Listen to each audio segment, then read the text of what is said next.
Hi, Deba and Lakshmi. I'm here, by the way. Hello, sir. Hi, sir. Good evening. Good evening. Are you We're going to all take a class, Lakshmi? No. Okay. I was getting a little scared. Uh, So I was sitting should be very, the very last people quietly. on earth to get scared. That's the problem. You're from NIT and all. What to do? Oh, no. Yeah. So I kept very quiet. I just thought I should at least make my presence felt. Otherwise, Deba will just keep. So that's what I am doing right now. Deba, I'll wait for your whatever, right? Sure, Your sir. cue, and Yeah. then I can switch on video. I can say a few words, and you guys can go ahead. Okay, Sure, sir. Yeah. All right, sir. Sure. right. Yeah. That's nice. Welcome both of you, and Thank you. Orgo Thank and you, sir. others, whoever is here. Right. Hello, sir. Thank you so much. Hello. Hi. How are you? I'm good. How are you doing? That must be Kasturi. Heavy, Yes. heavy, husky voice. Yeah. I And remember a I bit am of- down with cold, so it is a scare. But that's not too surprising. Anyway, yeah, cold in Southeast in Saudi Arabia is a bit surprising. Yes. No, but it's the change of weather right now. Yeah, So. it is a change of weather here also in Delhi also. We are lucky that a bulk of or most of us actually come from outside Delhi. Yeah. Many of our students are actually in their own hometowns trying to Yeah. find out what to do for the thesis. Oh, exciting phase. Exciting phase, That yes. was that was how many 9 years back. Oh God. And we are all waiting here, biting our fingers, hoping that there's a thesis that will come. It will come. Yeah. You will so- get it out of them, I'm sure. Very good. In preparation, we are trying to see whether there are thesis topics and applicable sites in Delhi. Mhm. That's about all. Okay. Was somebody wanting to speak? I don't know.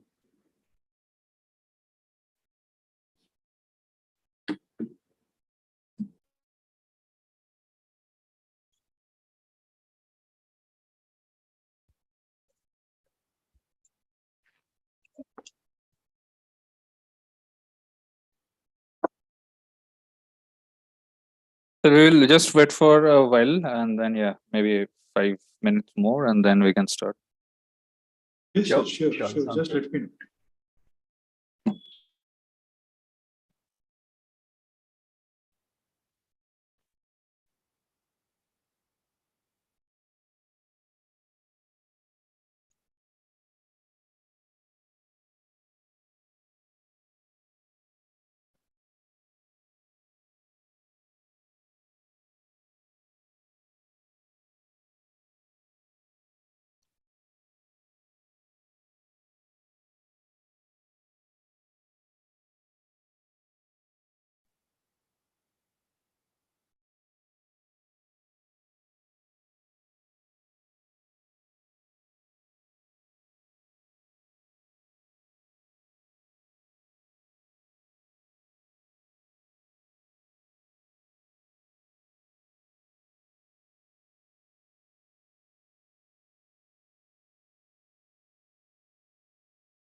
sir, I think we can start, Lakshmi and all.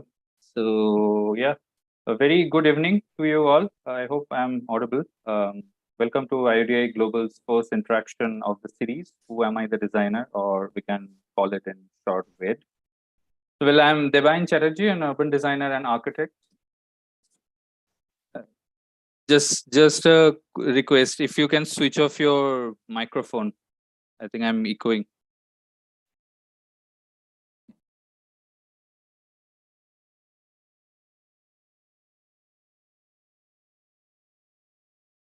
Yeah.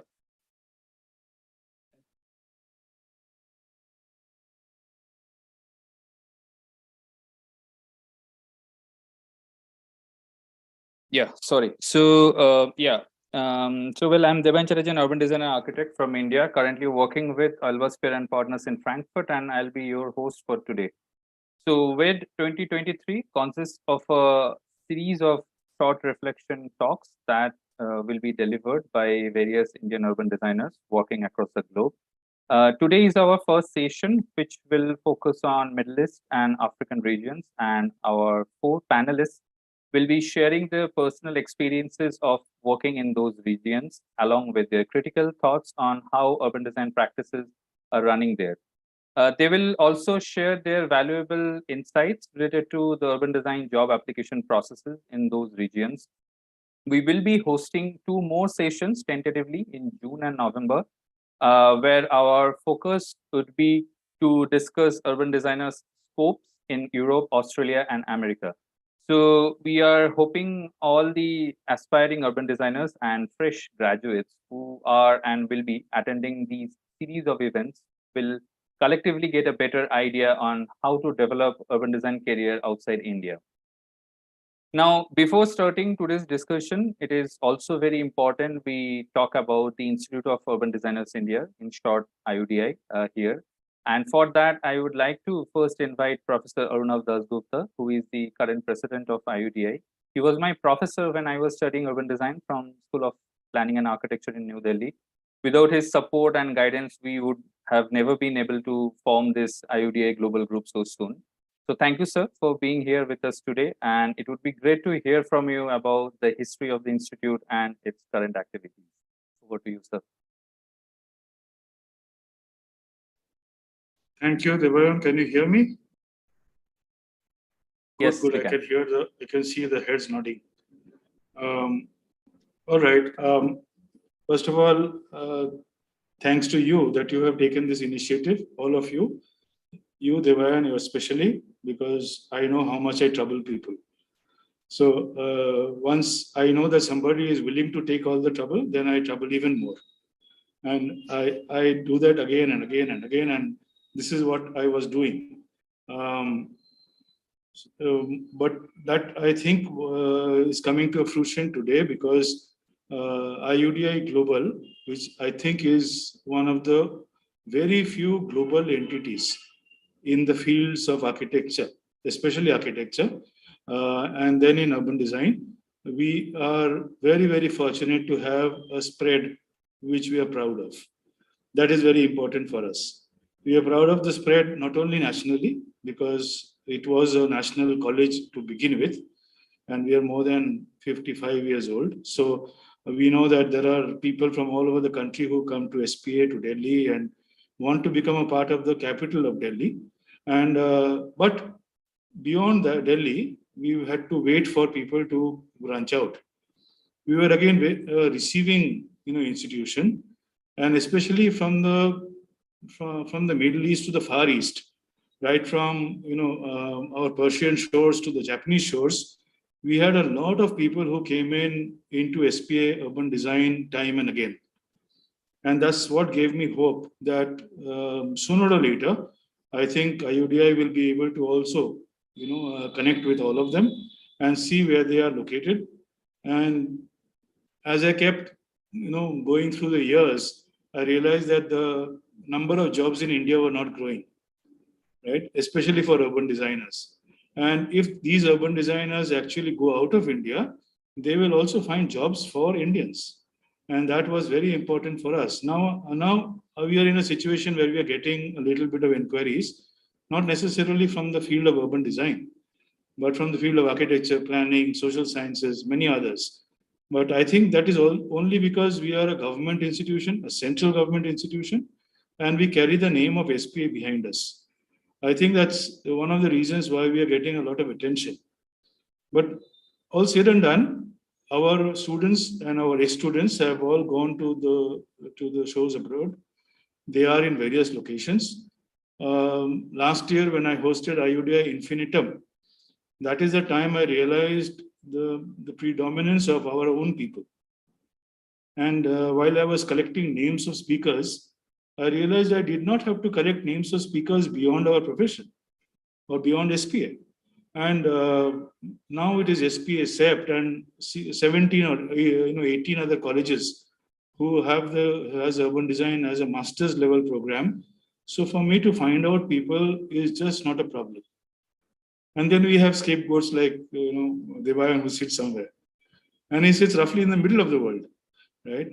Towards his left, that is towards USA, we find somebody there, and towards his east, we also find somebody there.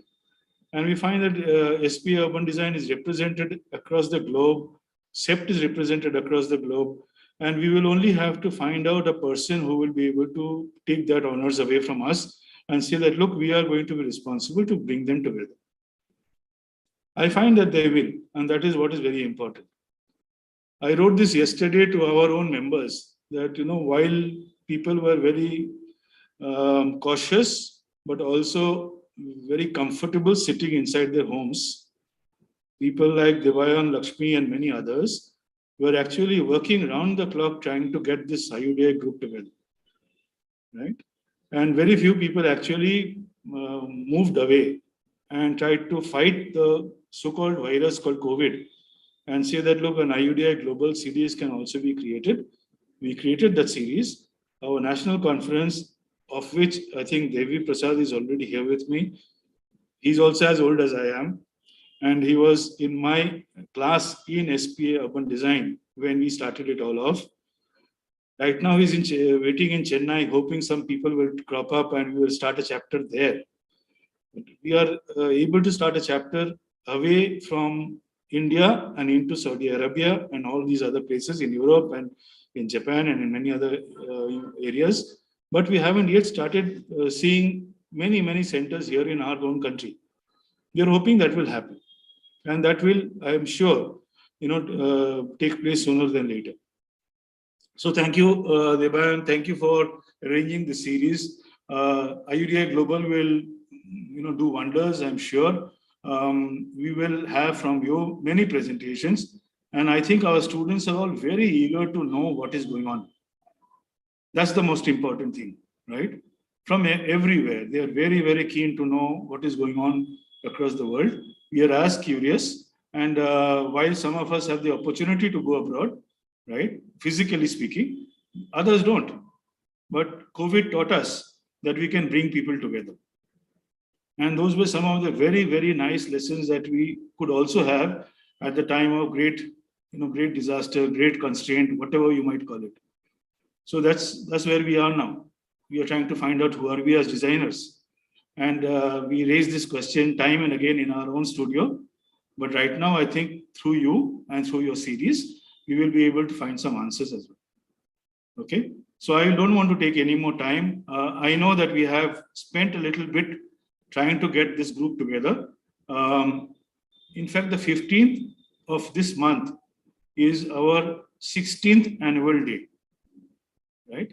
So 15th of March is the annual day for IUDI every year.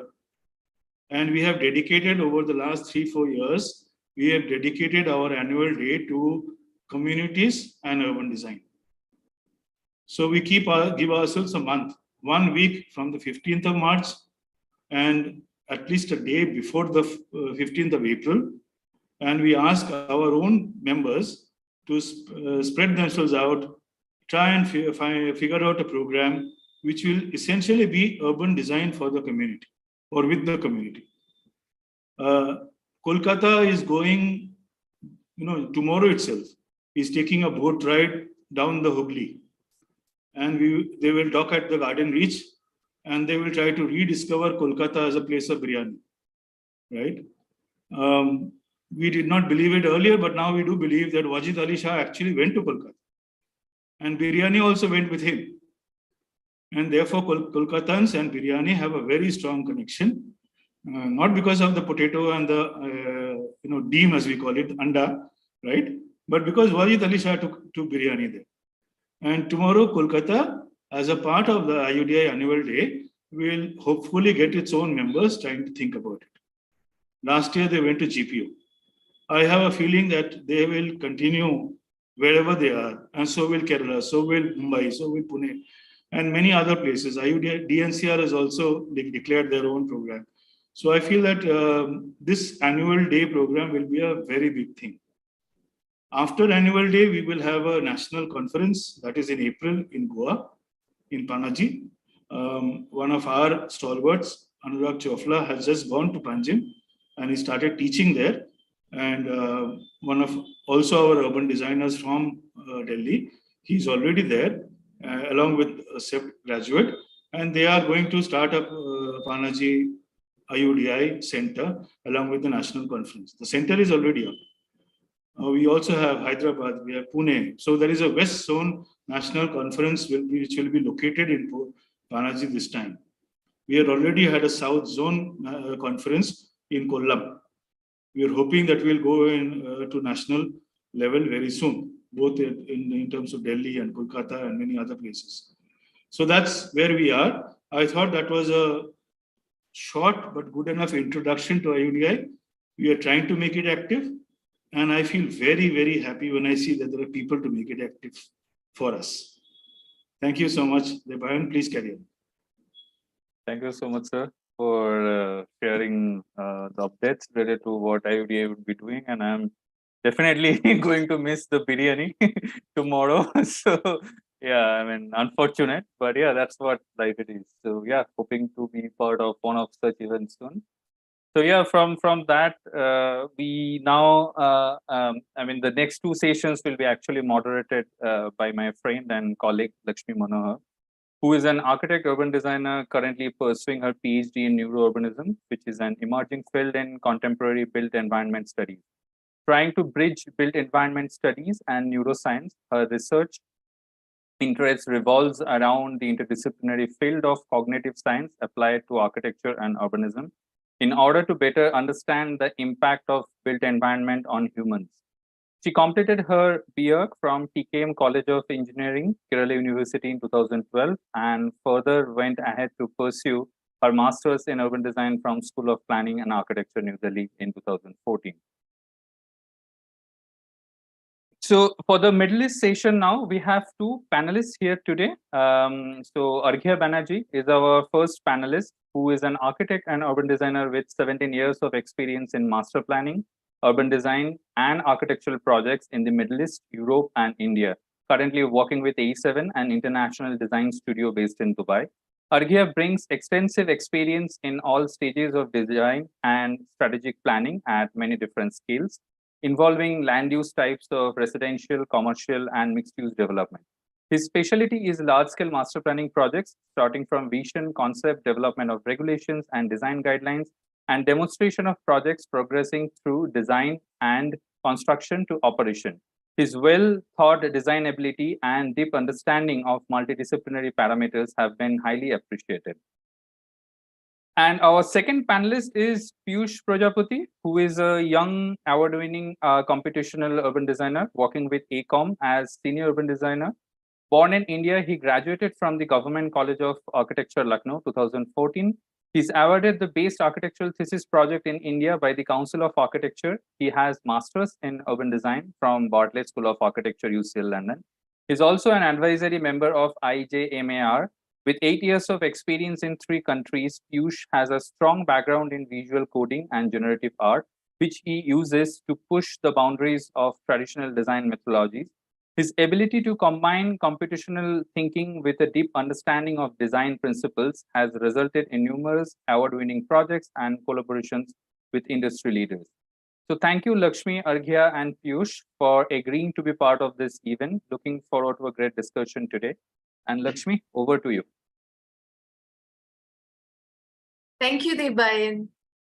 A very good evening to you all. Welcome to IUDI's first interaction of the series, Who Am I, the Designer? Well, I am Lakshmi Manohar, an urban designer currently doing my doctoral research in India, and I will be your host for today. We are very happy to have with us here today two of our IUDI Global Chapter members from the Middle East, Arghya Banerjee and Piyush Prajapati, to share their experience of urban design practice outside India. Welcome, Arghya and Piyush. Thank you so much. Thank you, So- Lakshmi. Yeah. So let's get our audience to know you better. Can you both tell us about your journey as an urban designer? Let's begin with Arghya. Hello, everybody. Good evening. Myself, Arghya Banerjee, master planner and urban designer by profession. It has almost been 17 years I am working as a master planner and urban designer. And currently I am working with A7, an international architectural consultancy, as a senior associate. And I am currently based in their Dubai studio. I graduated in architecture in the year 2004 from Jadavpur University, Calcutta. And then I completed my master's from the same university in 2006. Since my university days, other than studies, I was pretty active in the practice also. I was working with some practicing architects in Kolkata as a freelancer and part-timer. I believe parallel to my studies, working in some of these field live projects enriched my technical knowledge in architecture and urban design, which helped me in my way forward. However, after completing my master's from Jadavpur University, I started my first professional career working with Bengal Unitech Limited in 2006. During that time, working at the developer's end, I came across some of the world's renowned architectural consultancies like RMJM, SWA, Surbana, Arup, Callison, and I got a chance to see very closely their approach towards projects, both in architecture and urban scale. While working in Unitech, I worked on some of the very big, I could say, benchmark projects in Kolkata. At that time, like Uniworld City, 100 acres housing project accommodating more than 3,700 residential units. InfoSpace, a 50-acre IT park with 4.5 million square feet of BUA, and other projects like Kolkata International Convention Center, plus Kolkata Waste Logistics City, and so on. Later in 2008, I came to Abu Dhabi and joined AECOM Middle East. I moved to the consultant end from the developer side. So after this transition, I came across a completely different kind of exposure. There I became part of the team involved in designing multiple projects, few of the very prestigious and iconic projects in the Middle East, like Blue Waters Island Vision Master Plan, the one you can see now with the Ferris wheel in near to Palm Jumeirah in JBR area. Other than that, like South Udaria, Thailand, another 1,010 square kilometers of residential community, Ras Al Khor downtown development in Qatar, and many more projects in Qatar, Bahrain, and Saudi Arabia region. Then in 2013, I moved to A7. After joining A7, again, I came across some field projects in Dubai. I started working there in a luxury residential community project called Muhammad bin Rashid City District 1, which is situated over a land area of more than 4 square kilometers, with the world's biggest crystal lagoon in its heart. And this is housing more than 1,200 villas and mansions, plus 3,000 plus apartments. In A7, I saw projects starting from a meeting room through to the drawing board, then construction and site handover, even ultimately move to operations. So I saw the full cycle of the projects in here from a master planner and urban designer's perspective. I think it is a great achievement for any master planner or urban designer's career. While working in A7, other than Dubai, I got opportunity to work on some other countries in the region like Iraq, Azerbaijan, Kazakhstan, and I did a couple of projects in Europe also. Currently, I am working on a couple of projects which are on site, going to be built, like wildlife sanctuary development for visitors experience enhancement, and resort plus villas community projects in the UAE itself. Yeah, that's it from my side. Thank you, Arghya. That is indeed a very large and important journey that you've made as an urban designer. Piyush, will you please tell us more about your journey as an urban designer? Sure, I would love to. I mean, thank you, Lakshmi, and thank you, Devayan, for the lovely introduction. I think you guys have already captured the major highlights of my career up until now. And I mean, very, very briefly, I would say my name is Piyush Prajapati. Thank you for having me today here. I'm 31 years old with 8 years of experience working as an architect slash computational designer. And as Devayan already mentioned, I'm working with AECOM as senior urban designer. So I graduated in 2014 from Government School of Architecture, which is in Lucknow. And luckily, I would say my project or my thesis was even awarded as the best architectural thesis by Council of Architecture. Soon after that, I started working as a conservation architect with Intact. So this was me just trying to understand the different realms of architecture. I worked there for a year and I was fortunate enough to be part of one of the prestigious projects, which was the conservation of a part of the Rashtrapati Bhavan, which where the project was even later felicitated by Sri Pranab Mukherjee was president back then. In terms of looking for more exposure, in 2016, early 2016, I moved to Dubai and I started working with Godwin Austin Johnson, who've been here in the region for over 25 years. And luckily, I was part of one of the few amazing projects here, probably benchmark projects here in Dubai, such as Al Seef Palace Hotels, and I've been part of few master plan and urban design projects here in the region as well.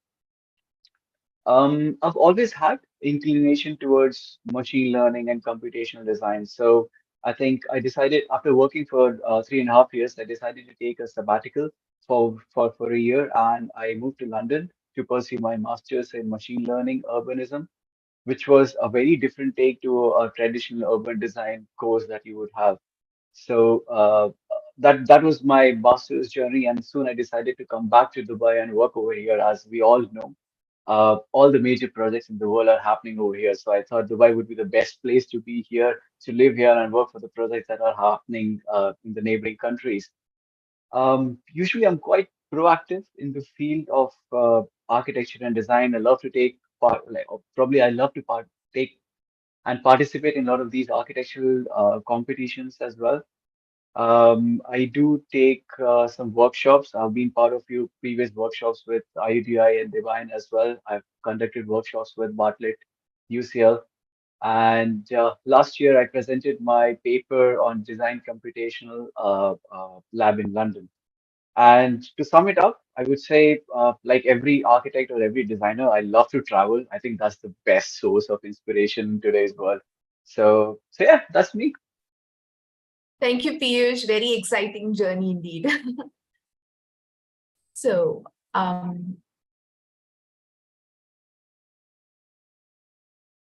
Arghya, this is a question to you.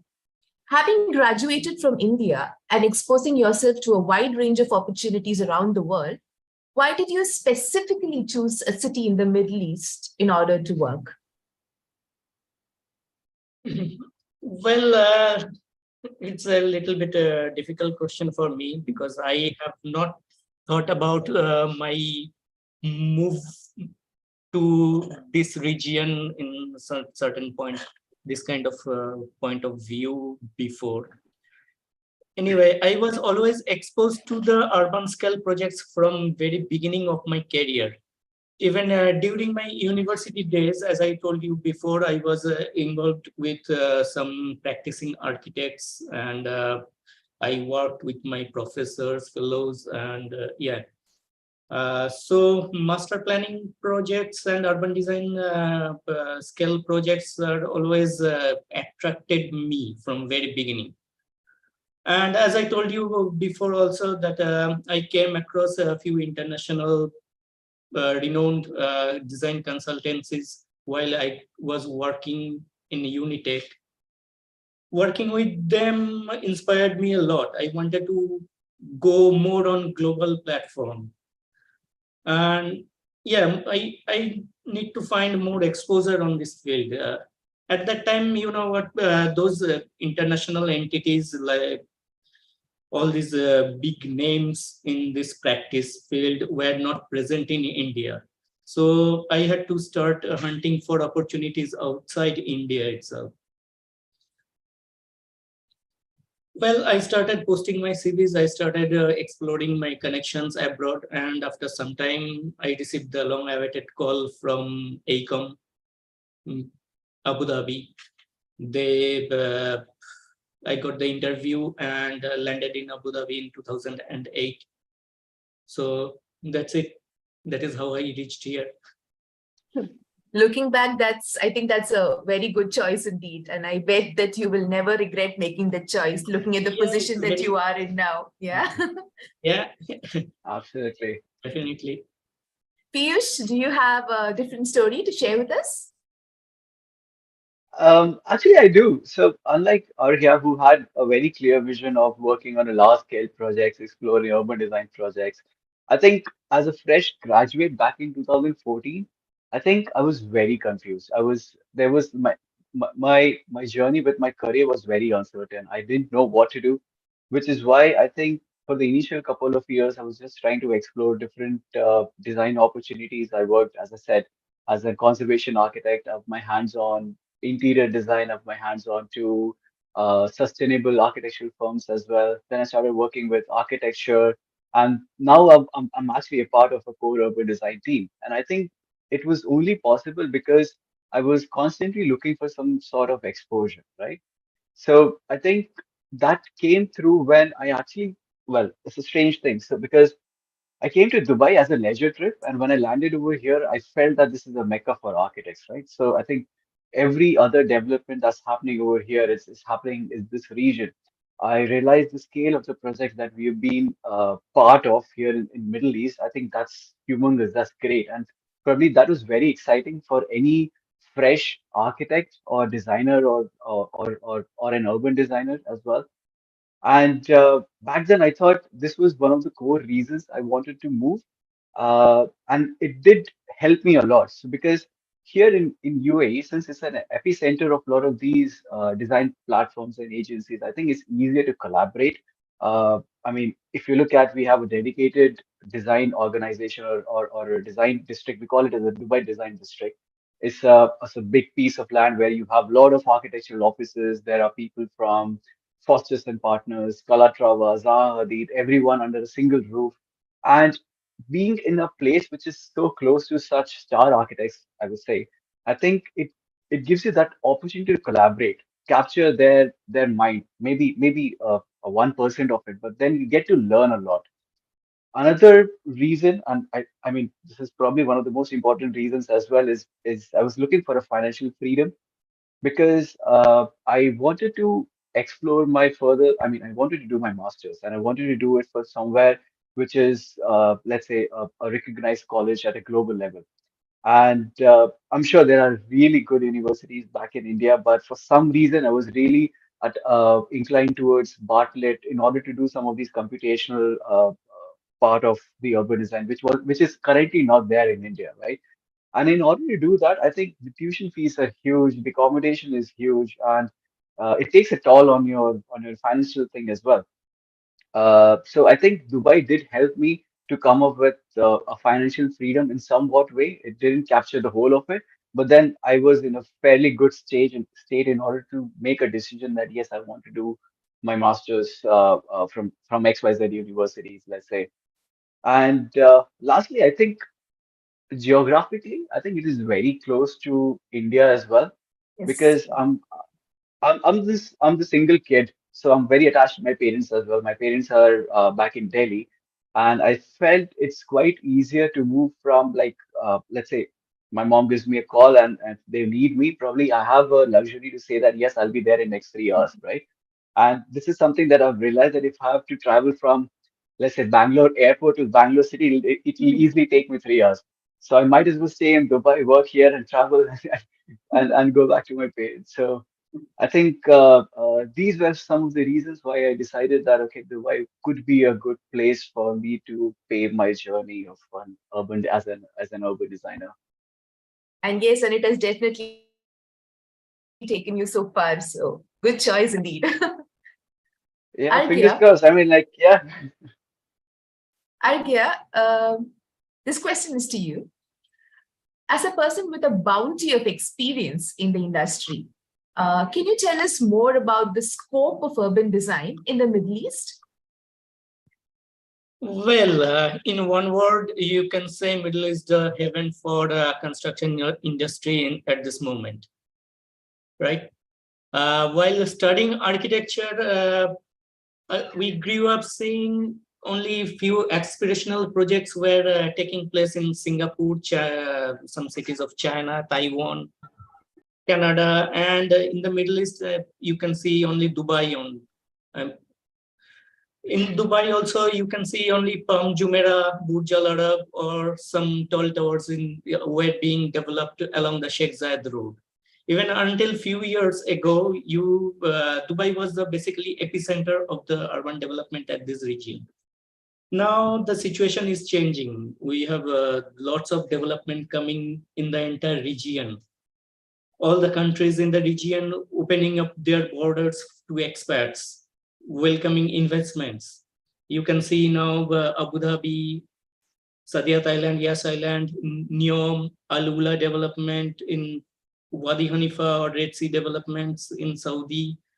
There are lots of development happening in Qatar or Bahrain also. So there are plenty of developments happening here. So, and certain drivers are working behind all these developments. This region is trying to move from oil-dependent economy to oil-independent economy. Countries are developing their tourism, trade-oriented businesses. They are promising high-quality lifestyle to its residents. Naturally, lots of investment coming from the other region, other parts of the world, and they are getting high return of investments there. People are moving to work and live here, and in return, they are getting a good lifestyle. And while they are coming to move to live here, spend their rest of the life or something, it's generating more demand for the housing.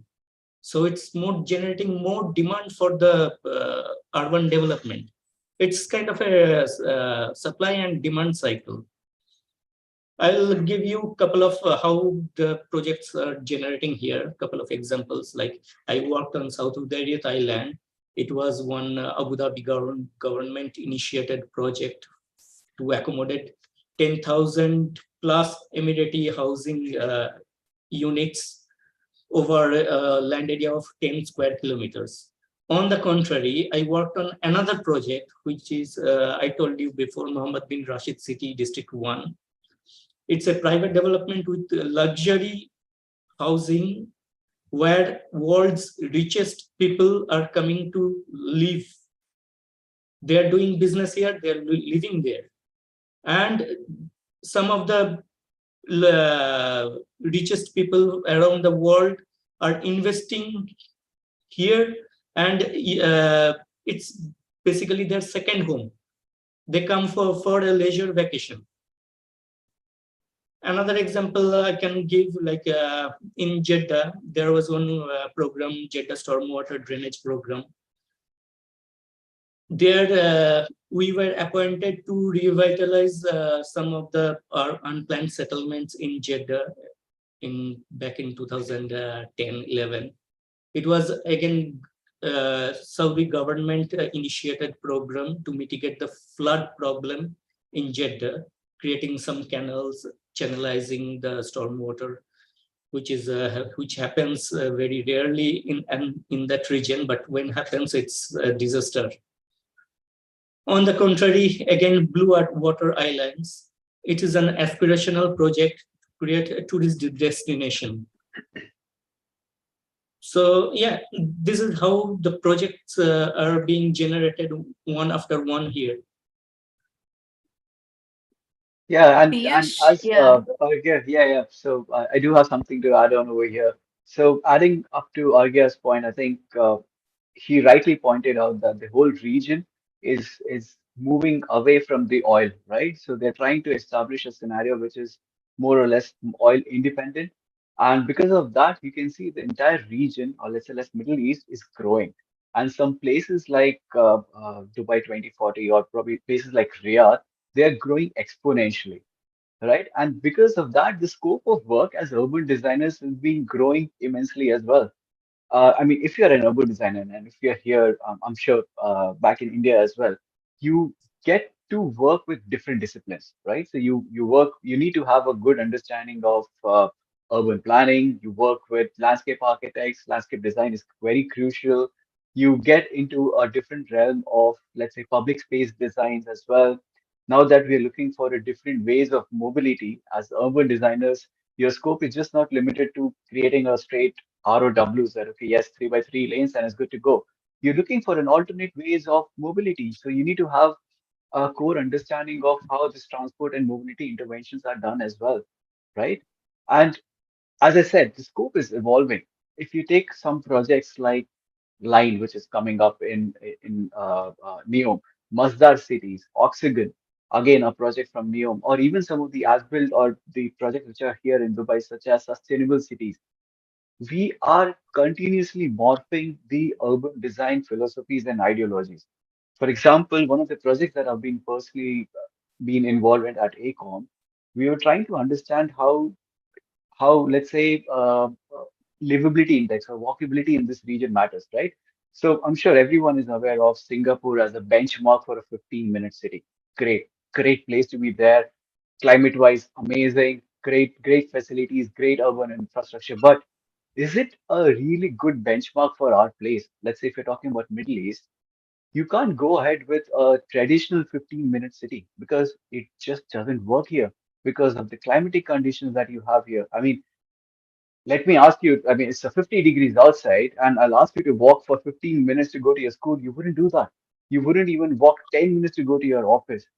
The the thing that this entire region is looking for is a 5-minute city. Let's say everything needs to be 5 minutes away, right? And due to this, the way we see urban design, I mean, there are such set rules and thumb rules for 15-minute city, which straight away doesn't really apply to the places like Dubai, Riyadh, like entirely Middle East region, right? And thus, this scope of urban design is being continuously uh, evolving, I would say. And because of that, I think due to the technological interventions as well, you're just not limited to your own thought process. You're trying to collaborate and get information from, let's say, big data, IoT. And then that becomes like a whole different domain of urban design spectrum as well. So I think this is just the beginning. But I think as we grow in next decades or years, I think the whole realm will change quite drastically as well. It wouldn't be a very traditional way of building cities. So really looking forward to that. Let's see how that would come up. But yeah, uh, that's my feeling about the scope of urban designers or what an urban design has to offer in the Middle East region. Right. Like you said, the Middle East is the happening place for urban design these days. Arghya, how different has the urban design practice been in the Middle East compared to India during the time that you migrated to the Middle East? And I'm sure that you've seen a huge change through a different timeline and a longer period of time, right? Well, it is another difficult question for me because I worked for a very short period time in India, and I worked for only certain private developers. So I have very limited knowledge and experience how the mechanism works in Indian cities. In my opinion, availability of land and urban policies plus climatic condition, everything together, it's different in India from this region. Say for what I saw for in case of West Bengal, urban growth of cities happens mostly in urban sprawls to accommodate the growing population. And this is mostly unplanned. Only few handful of projects you can see in coming from private developers and very limited in sizes. Large scale projects like what we saw in Newtown, Kolkata and all these things happens with government intervention only because there are lots of land acquisition and policy making were involved. We can barely see some projects happening. Very few projects are happening in, I believe, in this in India. Whereas in the Middle East, the picture is completely different. There are availability of land is enormous. In this region, master planning projects are generated from different levels of countries' leadership and requirements, from starting from national, regional to sub-regional, even block and plot levels. Projects are designed with a proper vision and a planned manner. Most cities of the and communities are well planned with some kind of lifestyle visions. Sometimes you can see very ambitious and experimental projects are coming in, which is I don't think you can see in India. Like here, Mazda City, Neom, The Line, these are very aspirational and very futuristic, which is a luxury for India, I believe. I think Piyush can say more on this. What do you think, Piyush? Yeah, Piyush has got both Indian and global experience, so I think he'll be a good person to answer this. Okay, so I think it is different if you talk about the way we do or we practice urban design in India versus we per like let's say we practice urban design in any part of the world. I think obviously there are some differences, but I think the overarching concept as an urban designer stays the same, right? So let's say as an urban designer, your main goal is to enhance livability. You want to foster sustainability and you want to promote economic development, right? So these are your big three principles that every urban designer will cater to. It's just the way this gets streamlined towards the whole process, it just varies. For example, I mean, obviously, geography is a big concern. It's a big factor on how we design urban spaces as well. For example, in India, you have a very strong contextual background.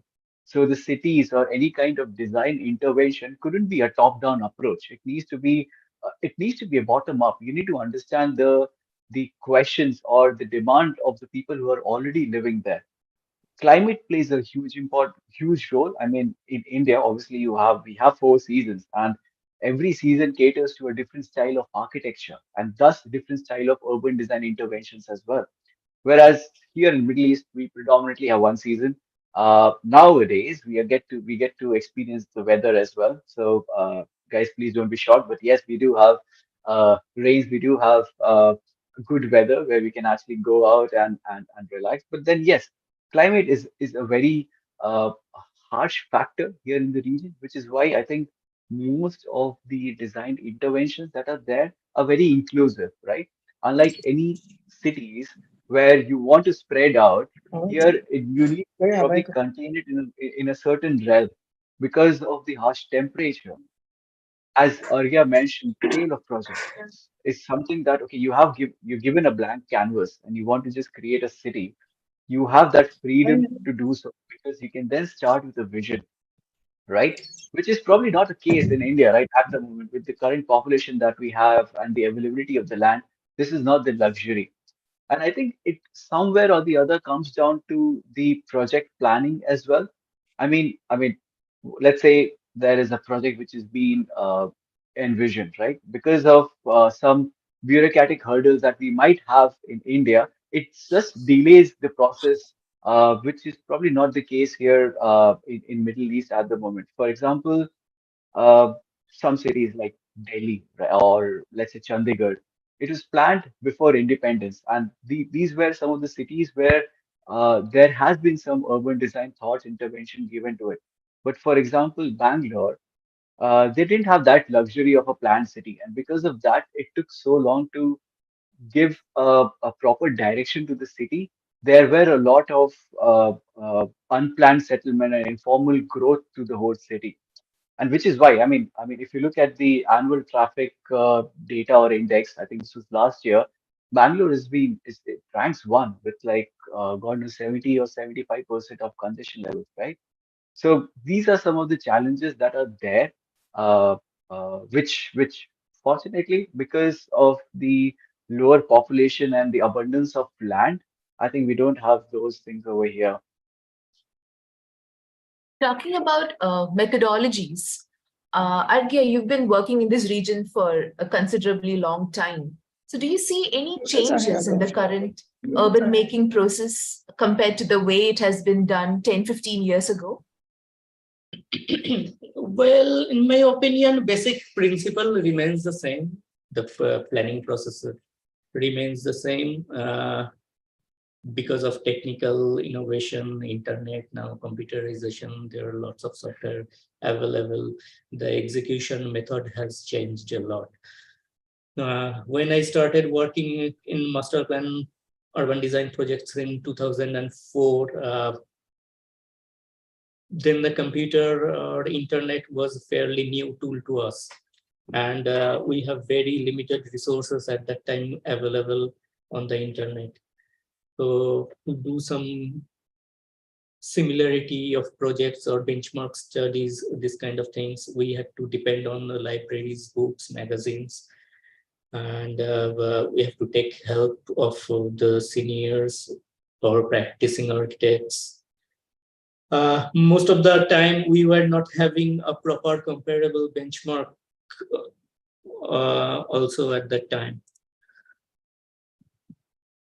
Later on, even a few years back, like when we were doing urban regeneration projects in the UAE, we had to go for a visual survey of the old settlement, and we were going there in groups physically to take pictures and take notes of individual buildings at an outside temperature of 55 degrees Celsius. Though we were staying inside the car itself, but it was a very exhaustion.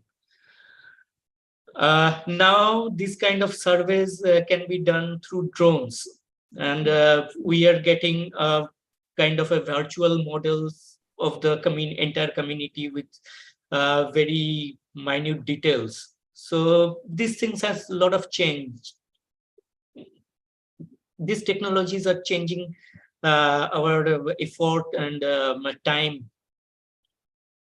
Another example, like here, when we do a development, when third-party developers come to develop the certain phases of the development, we had to prepare some development control regulations for individual plots. Even few years back, we are spending days and nights doing individual sheets for hundreds of plots manually. Now, these days, we are doing through computer-generated programs.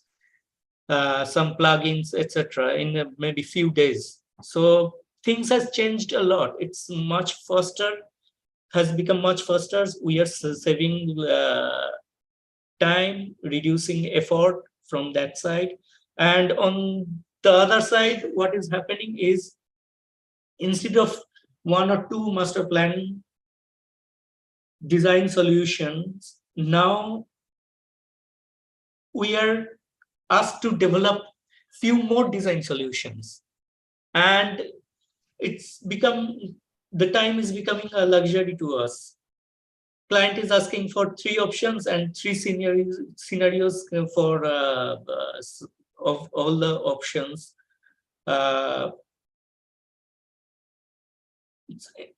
Basically, instead of couple Yeah, I of think one or two options, we are developing 6 options. Piyush, That is how absolutely it is true. Yeah, changing. that's absolutely true. Because in one of the project, I mean, like, this is one of the urban design competitions that we are working on, right?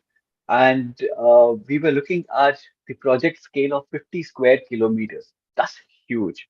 And because it's a competition, you have to deliver a proper project, right? These to be completely realized as well. It has to be well thought of.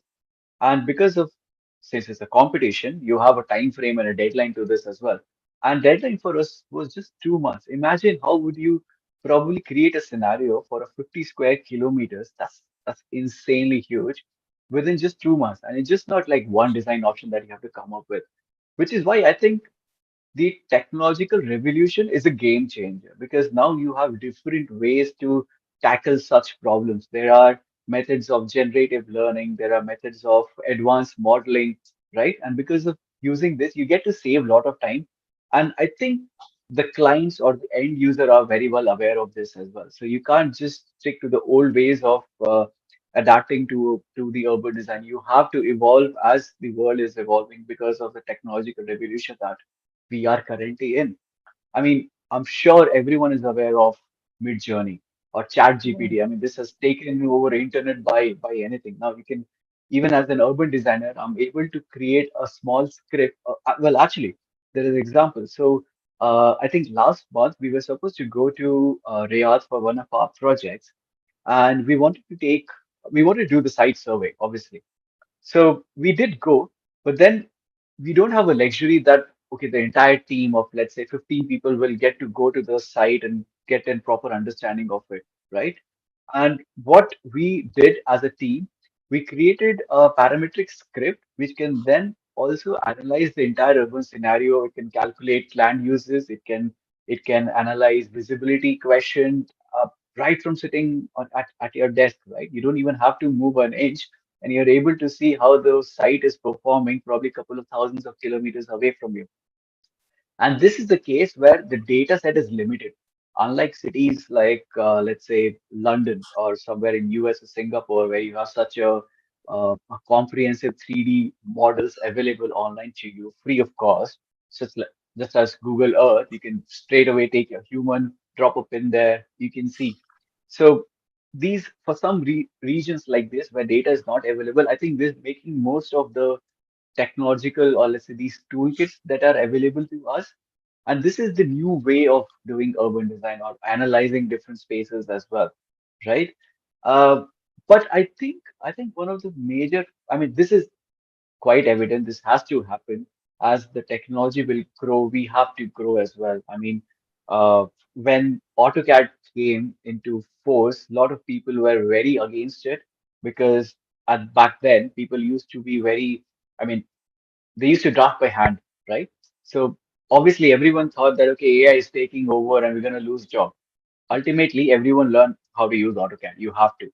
In the same way, I think my seniors as well, and like they used to do hand sketches in order to visualize how a building or a house would look like, right?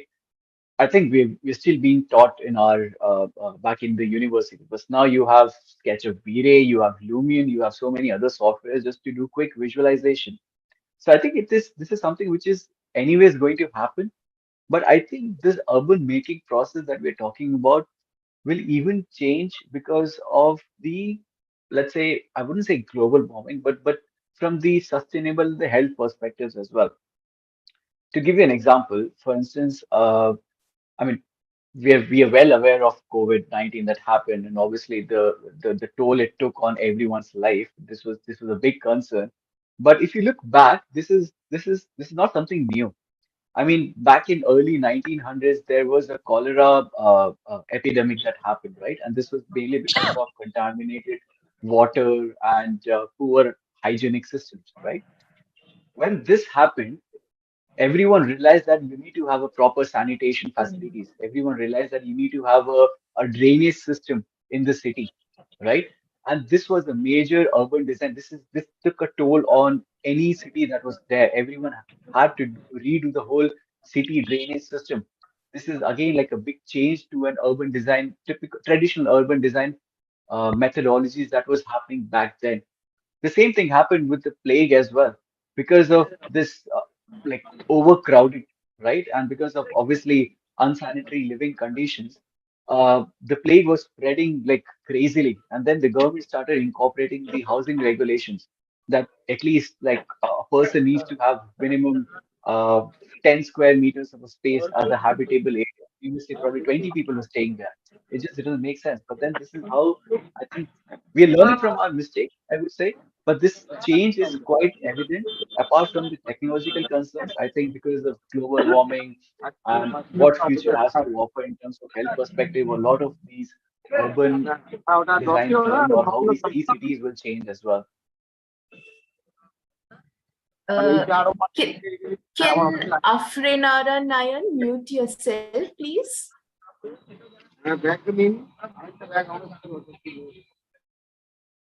Okay, thank you so much.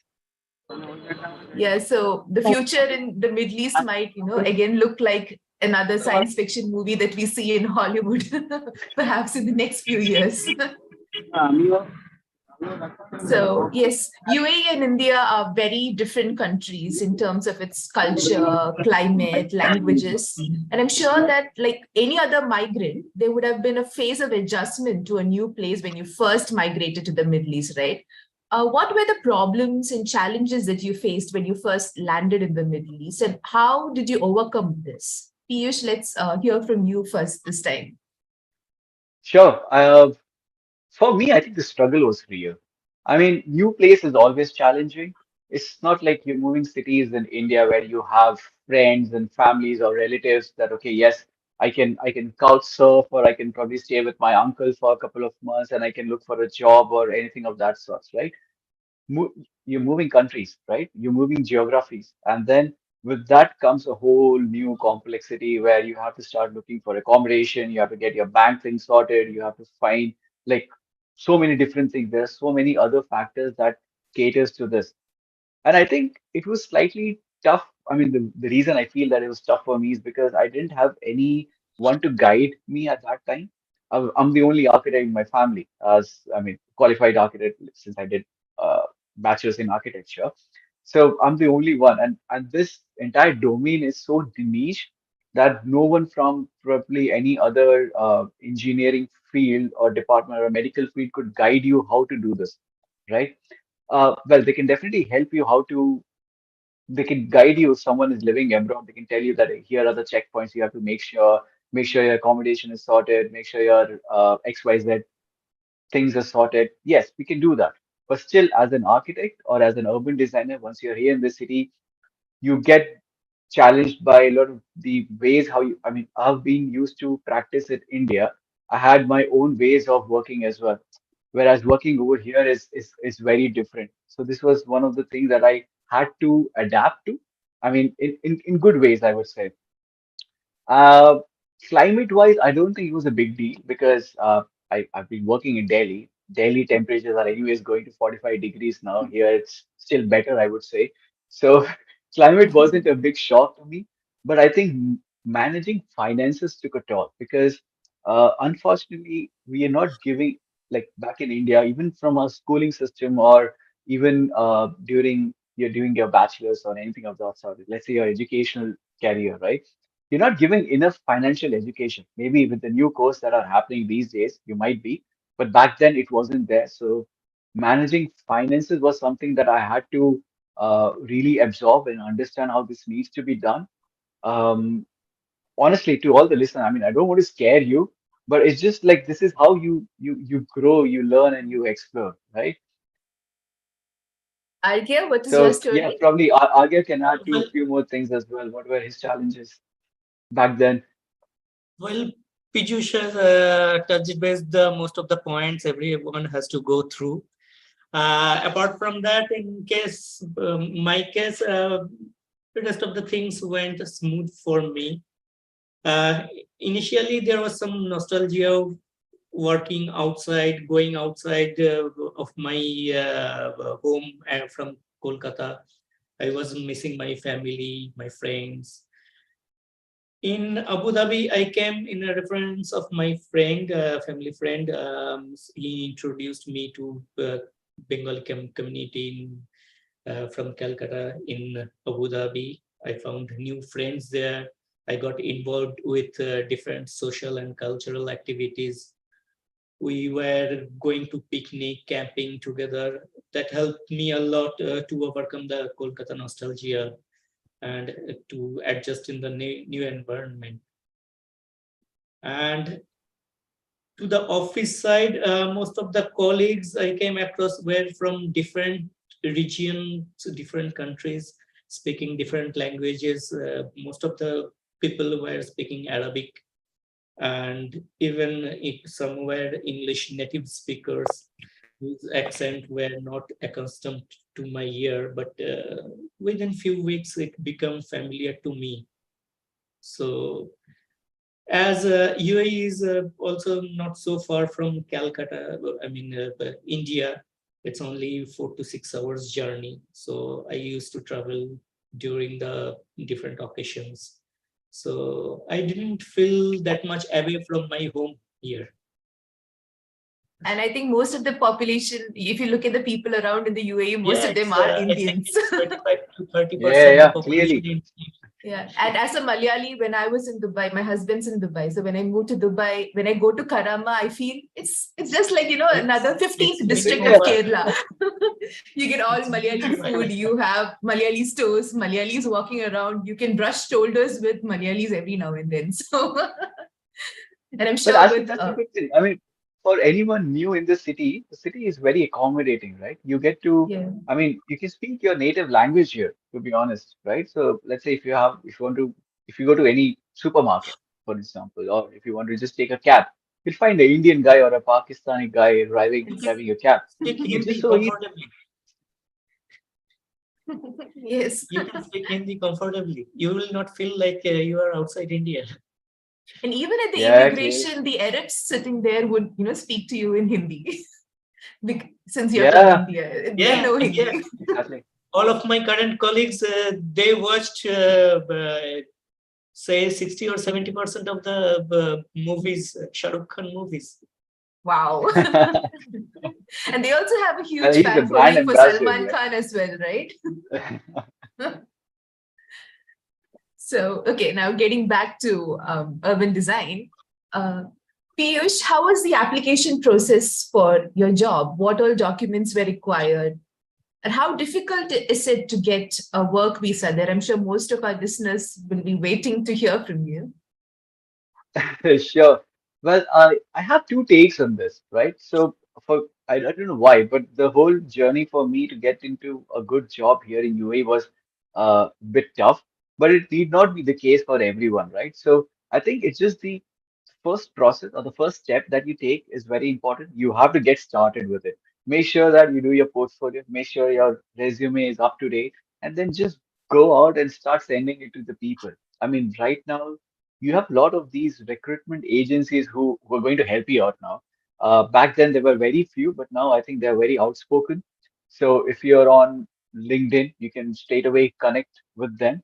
They can guide you very well, actually, free of cost, right? So, not advertising here, but this is how I think you get some guided guidance regarding how to actually go with your application process.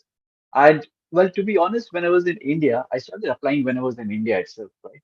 Uh, to be very honest, you wouldn't get much positive feedback since you're based there because usually what employees over here they feel someone who's readily available so that they can call you the next day for an interview. And then obviously it can just speed up the whole process. Whereas if you're in India, it's a slight pushback. But I think that's it should be fine now because a lot of uh, companies these days they are open to this as well. And for someone who's really looking forward to do all of these applications, let's say in person, I think UAE per se, like Dubai, they have just come up with the job seeker visa as well Mhm. for 30 days, 60 days, and 90 days, which usually cost, I think one of my friends took this and I think it costed him around 15,000 Indian rupees for 60 days, which is really good because once you have your documents ready, let's say your application ready with your cover letter and the entire package, you can reach out to the companies very easily and you can hand it over to them in person and you might land up to an interview that day itself. When I was doing it, it took me a while. It took me across 6 months to get like a proper job here in UAE. But I think but as I said, like my second take would be a scenario of my wife, Swati, right? She's working as a landscape architect as well. And for her, the whole process was so easy. She reached out to the right people on LinkedIn and she landed a job within a week. So I think it really differs, but you need to make sure that I mean, I'm sure Agya would probably uh, give you guys a better insight on what all documents is needed. But then once you get an offer letter from any of these companies, rest is taken care of because they're going to mobilize you. They will do all the documentation in terms of visa processes so that you don't have to worry for it. So all you have to do is focus all your info, like all your energy, all your efforts towards creating a really good portfolio or your CV or your work knowledge and everything. So yeah, I think documentation wise, I think Argya would have like a much better expertise on that. Arghya. Well, how to seek a job here, Piyush has touched most of the points, I guess. So documentation wise, definitely you will need a proper educational certificate for bachelor's and master's. It is not that unless you have a master's degree in urban design or urban planning, you cannot come into this practice here with I have lots of colleagues who are only architects, but they are interested in pursuing masters working in urban design and master planning projects. They are doing so. But yeah, educational certificates are very important, and you need to keep this with you to have the proper labor contract and or something. The rule varies countries to countries. So for in case of UAE, I would say should be better if you keep it ready with attestation from the Ministry of for External Affairs in India, and then it has to be notarized. And in case of UAE, you have to do attestation from the UAE embassy in New Delhi. And mark sheets also, you have to keep it handy for different reasons. You need to sometimes go to different councils or a society of engineers. They need those mark sheets. Other than if you're married, birth birth certificate is another requirement. When you are married, marriage certificate, keep you those things handy. Once you have the offer letter, the rest of the things are taken care of by mostly the employer, basically labor contract, health insurance, everything.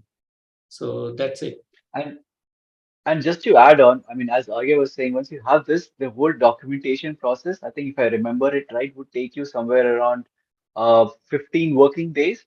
Within that, this should be done. So in terms of time frame, yeah, that's your ideally 3 weeks you're talking about for the So, whole documentation thing. I mean, that's how long it took for me. So yeah.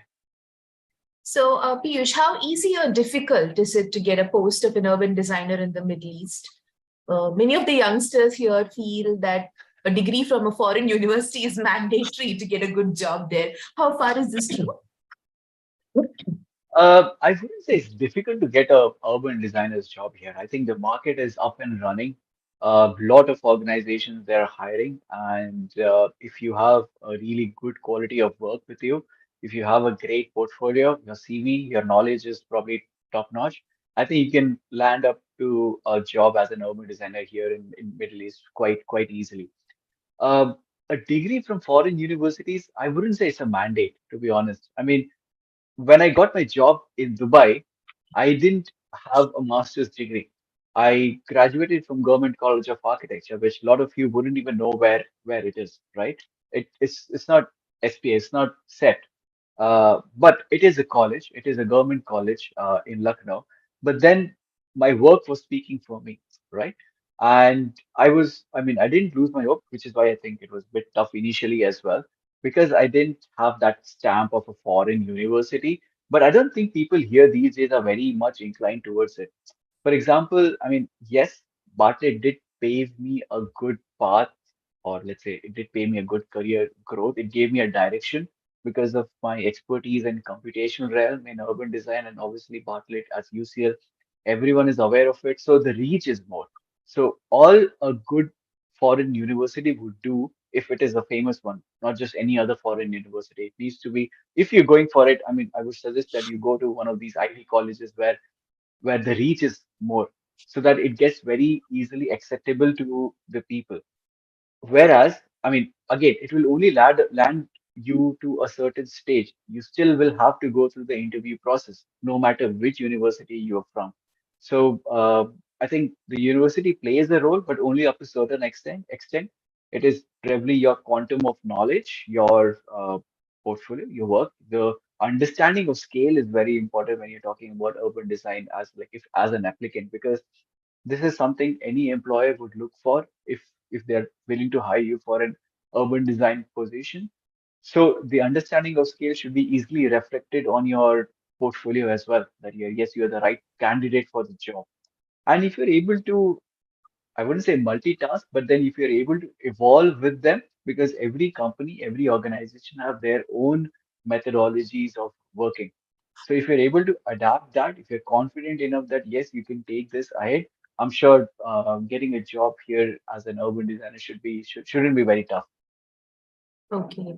I guess some people I say that having want a to add on a recommendation little bit. will help. It's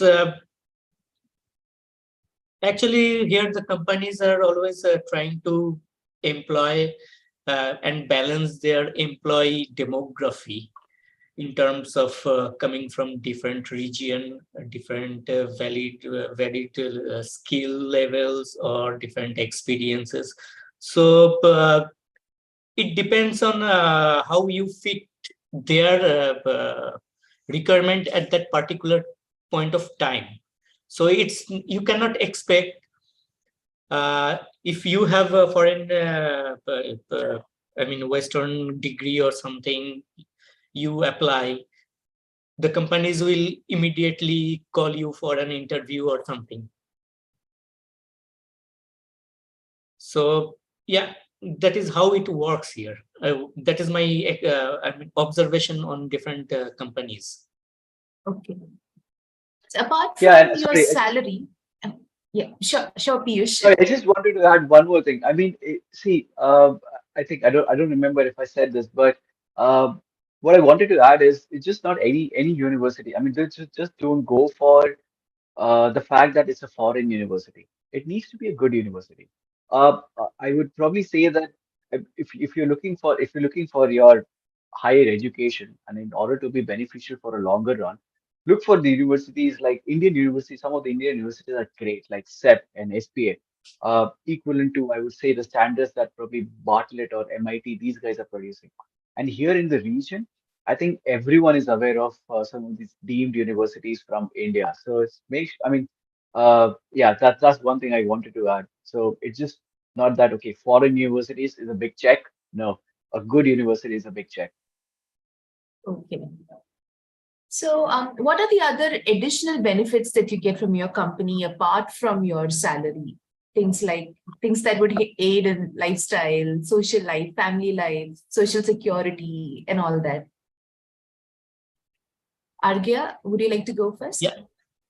Well, in this region, particularly this region, there are some rules, a few things company has to provide it minimum things like health insurance for the employee, etc.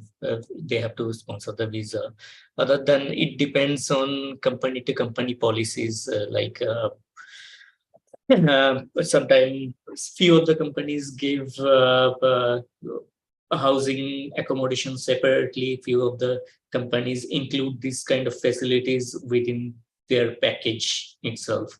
So in that case, take home varies from this company to company. If they provide separate accommodation, they deduct this money from their package itself. Some companies give healthcare facilities for their employees, employee families. Some company doesn't. So it depends on some regulations coming from the Ministry of Human Resource. Few things are must, and a few things are varies company to company according to their policies. So it's very difficult to distinguish and clearly say how it will work for different. Other than, Piyush, maybe you have Yeah, some so yeah, idea. definitely. I think Arghya has already highlighted what are the company benefits that are there, that are out there, such as medical benefits, accommodation benefits, and so on, which is really great. And to top it up, I think this place has a really good work-life balance. This is something that I've realized, and this is something I'm fan of as well. I've seen a lot of places. I've had experience in London, I've experience in India, and here in the Middle East, and I think the work-life balance that this place has to offer is great.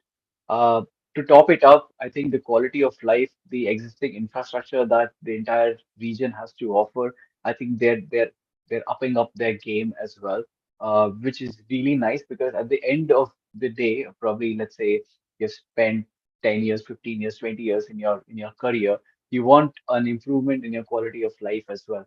And as per some statistics. I don't remember it, but I think this place is one of the best places to live in terms of the growth in the quality of living. So that's a big plus. And since it's such a hub, it's such an epicenter of the entire world, like Dubai or UAE or Abu Dhabi or let's say in this region, I think a lot of people from different places are here. So my colleagues are from Lebanon. They are from Singapore. I know a few people from UK, US,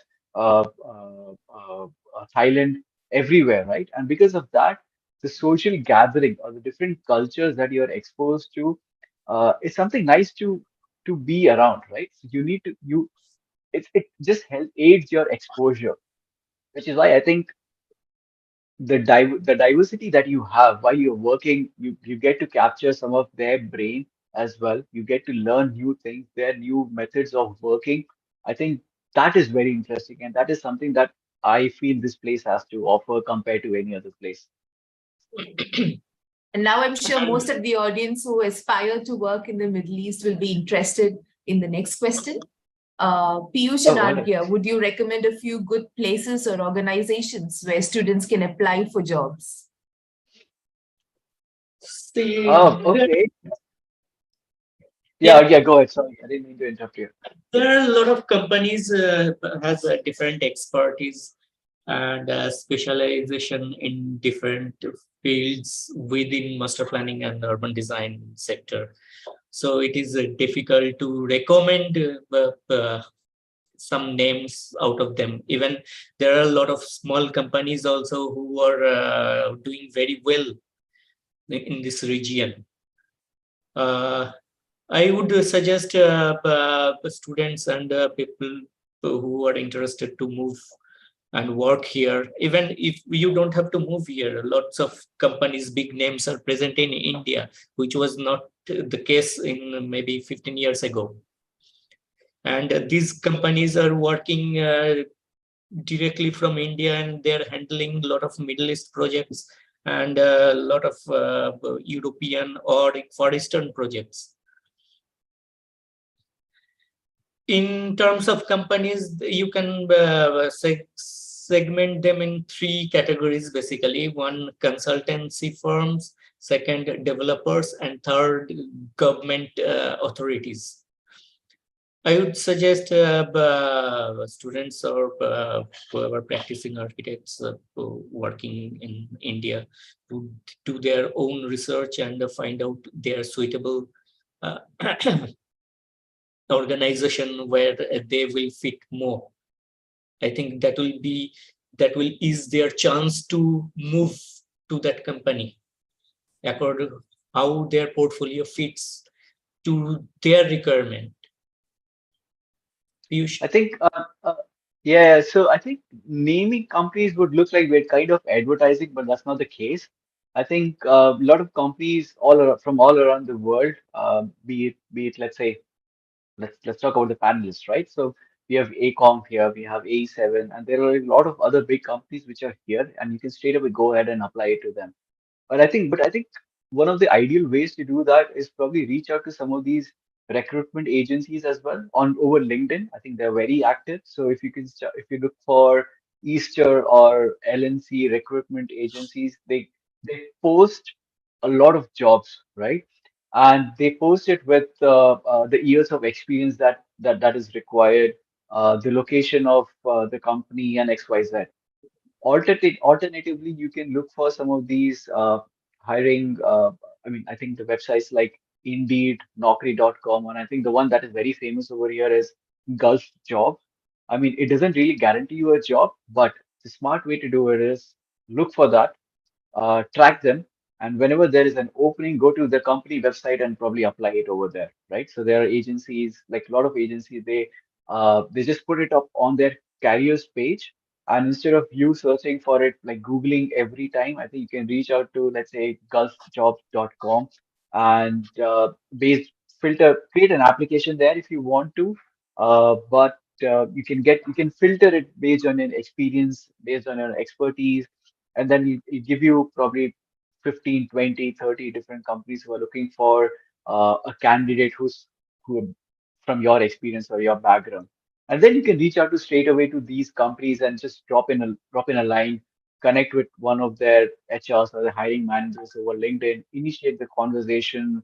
Apart from that, I would say attend these webinars, attend these talk sessions like these. Connecting with people is very important. So make sure that your networking game is spot on. Connect with them over professional like, and LinkedIn as well. I think these days a lot of things are happening over LinkedIn. So probably make use of the opportunities and and the tools that are there with you already. Yes. Hope that Thank you, answers. Piyush and Arghya. It's been a pleasure conversing with both of you, and I hope this discussion would have helped widen the opportunities for our young urban designers here. And we should catch up for a cup of coffee when I'm in Dubai, right? Sure. Definitely looking Yeah. forward to it. Thank you for having Yeah. us. Yeah. Thank you. So now we shall take a short break for 2 minutes, and we'll be back soon to listen to the next round of our talk with Kasturi and Akansha. Meanwhile, I'm sure that many of you will have questions to ask Arghya and Piyush. You can post your questions in the Q&A chat box, and we will get back to you at the end of the talk series. So thank you, everyone. We'll see you after the break.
Hello, everyone. We are back. Am I audible, Lakshmi? Yes, Debayan, you're audible. And we can Right. see you as well. Perfect. So yeah, so we can move to the next part of the discussion. The second part of our session today will focus on the African region. And for that, Kasturi Kulkarni is our first panelist, who is an architect, urban designer with over 10 years of experience in urban design, master planning, landscape urbanism, and regional planning, while working for the government, private, and non-profit organizations. She has a wide experience of working on the projects in major cities across India, South Asia, Africa, and the Middle East. Her core expertise lies in master planning and urban design for the diverse scales and uses ranging from city master plans, mixed use, tourism, institutional development to street improvement projects. She is currently working as senior urban designer with multidisciplinary design firm AE7 in Dubai.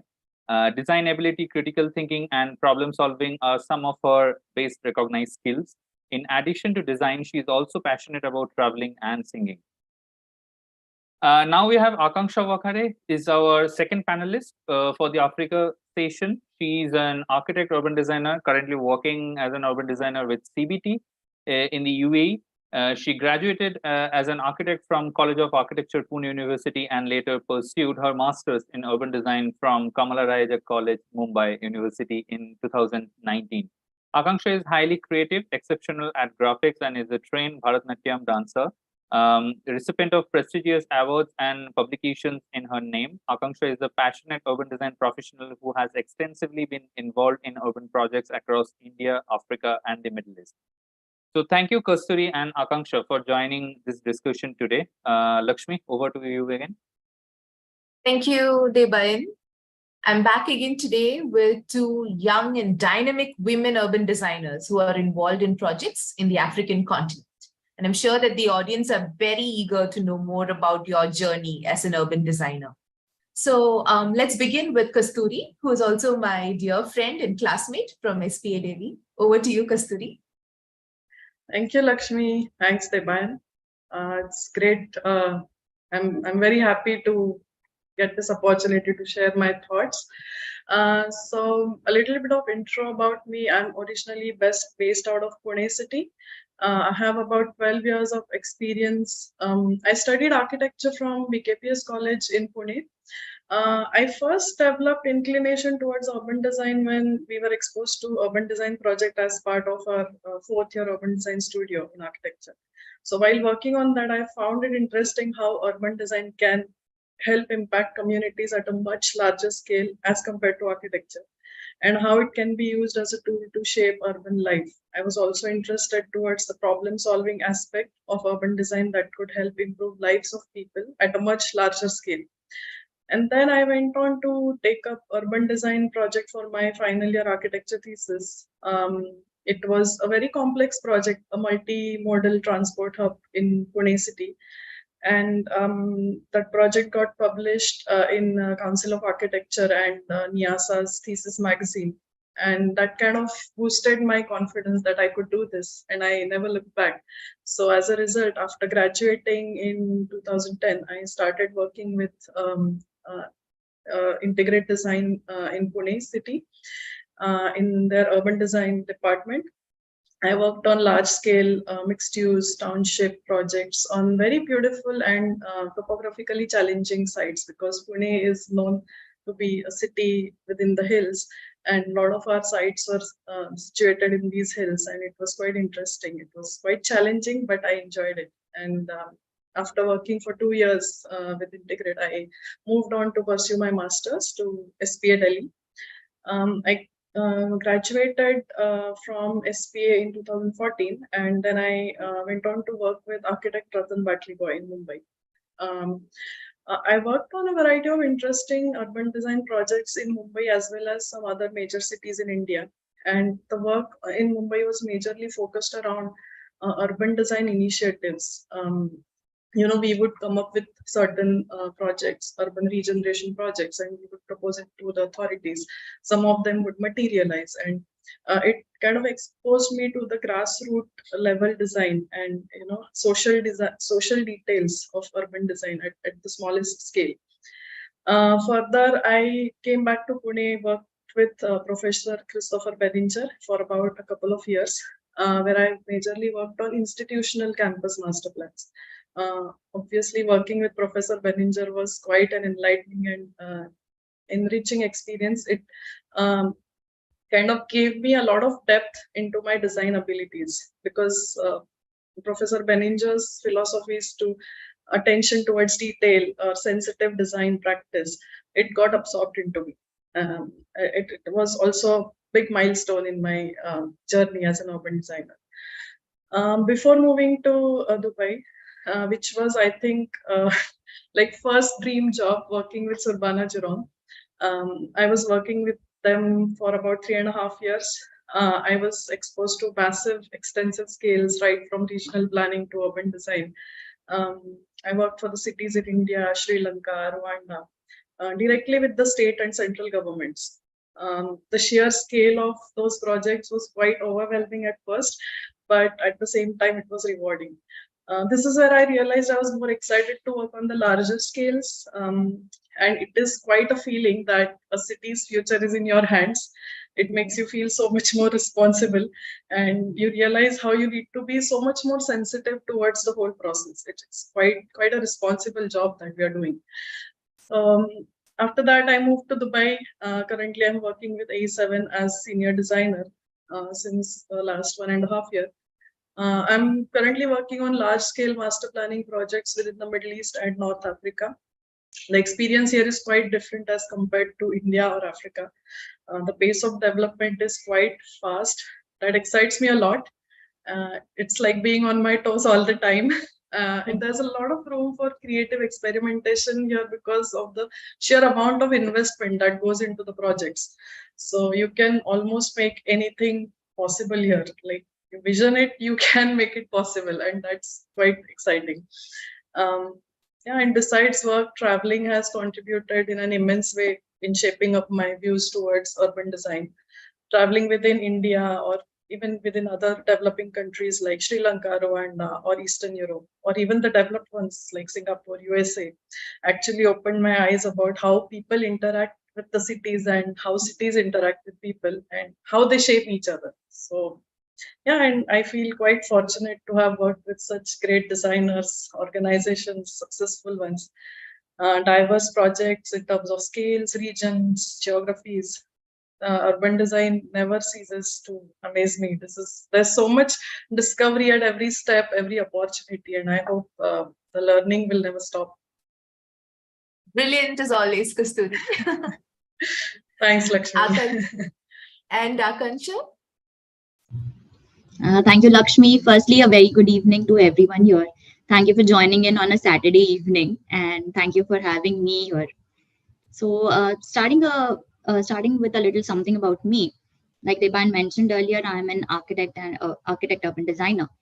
So, in my architecture days, I'd taken a trip to Europe with my parents, and like every other architecture student, I was stunned with the architecture and the beauty of Europe. But what actually struck my mind were the public spaces, the plazas where people hung out and did a variety of activities, full of life always, thriving, so vibrant, and people enjoying a cup of coffee in the alfresco dining. The streets, they were so animated, such walkable street networks. While you're walking towards some landmark. So, I saw a very different people-oriented urban setting.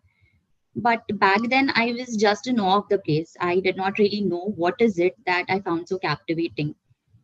So later in our 4th year, we were introduced to this urban design and cities and public spaces.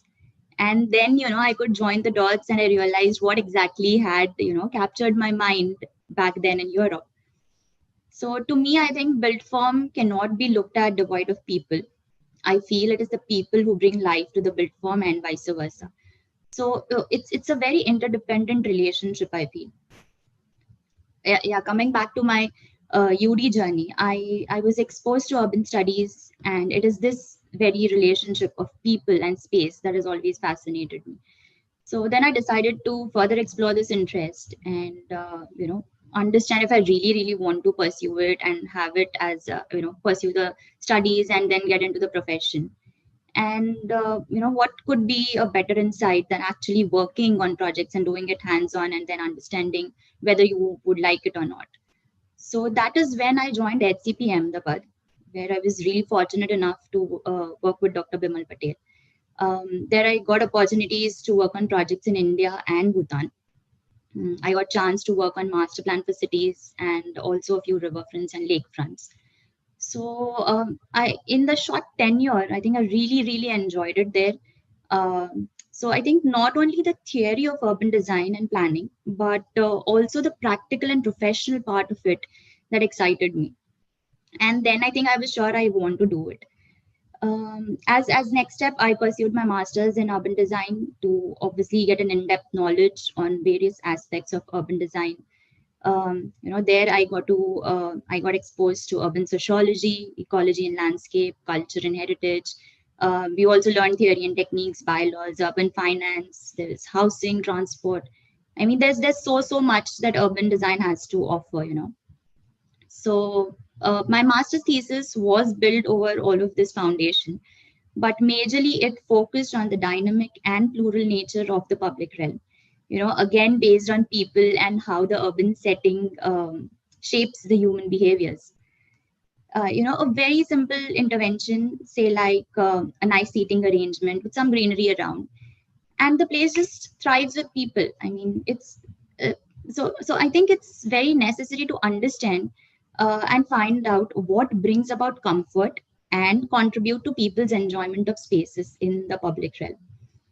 So the thesis was recognized and appreciated on various platforms, and that definitely gave me an immense boost to kickstart my career in urban design. So post my master's, I worked with Surbana Jurong, whose headquarters is in Singapore.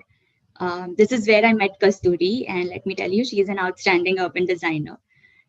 So in Surbana, I was, like Kasturi mentioned earlier, I was fortunate to explore entirely new geographies, new contexts, and that is when I was introduced to African cities.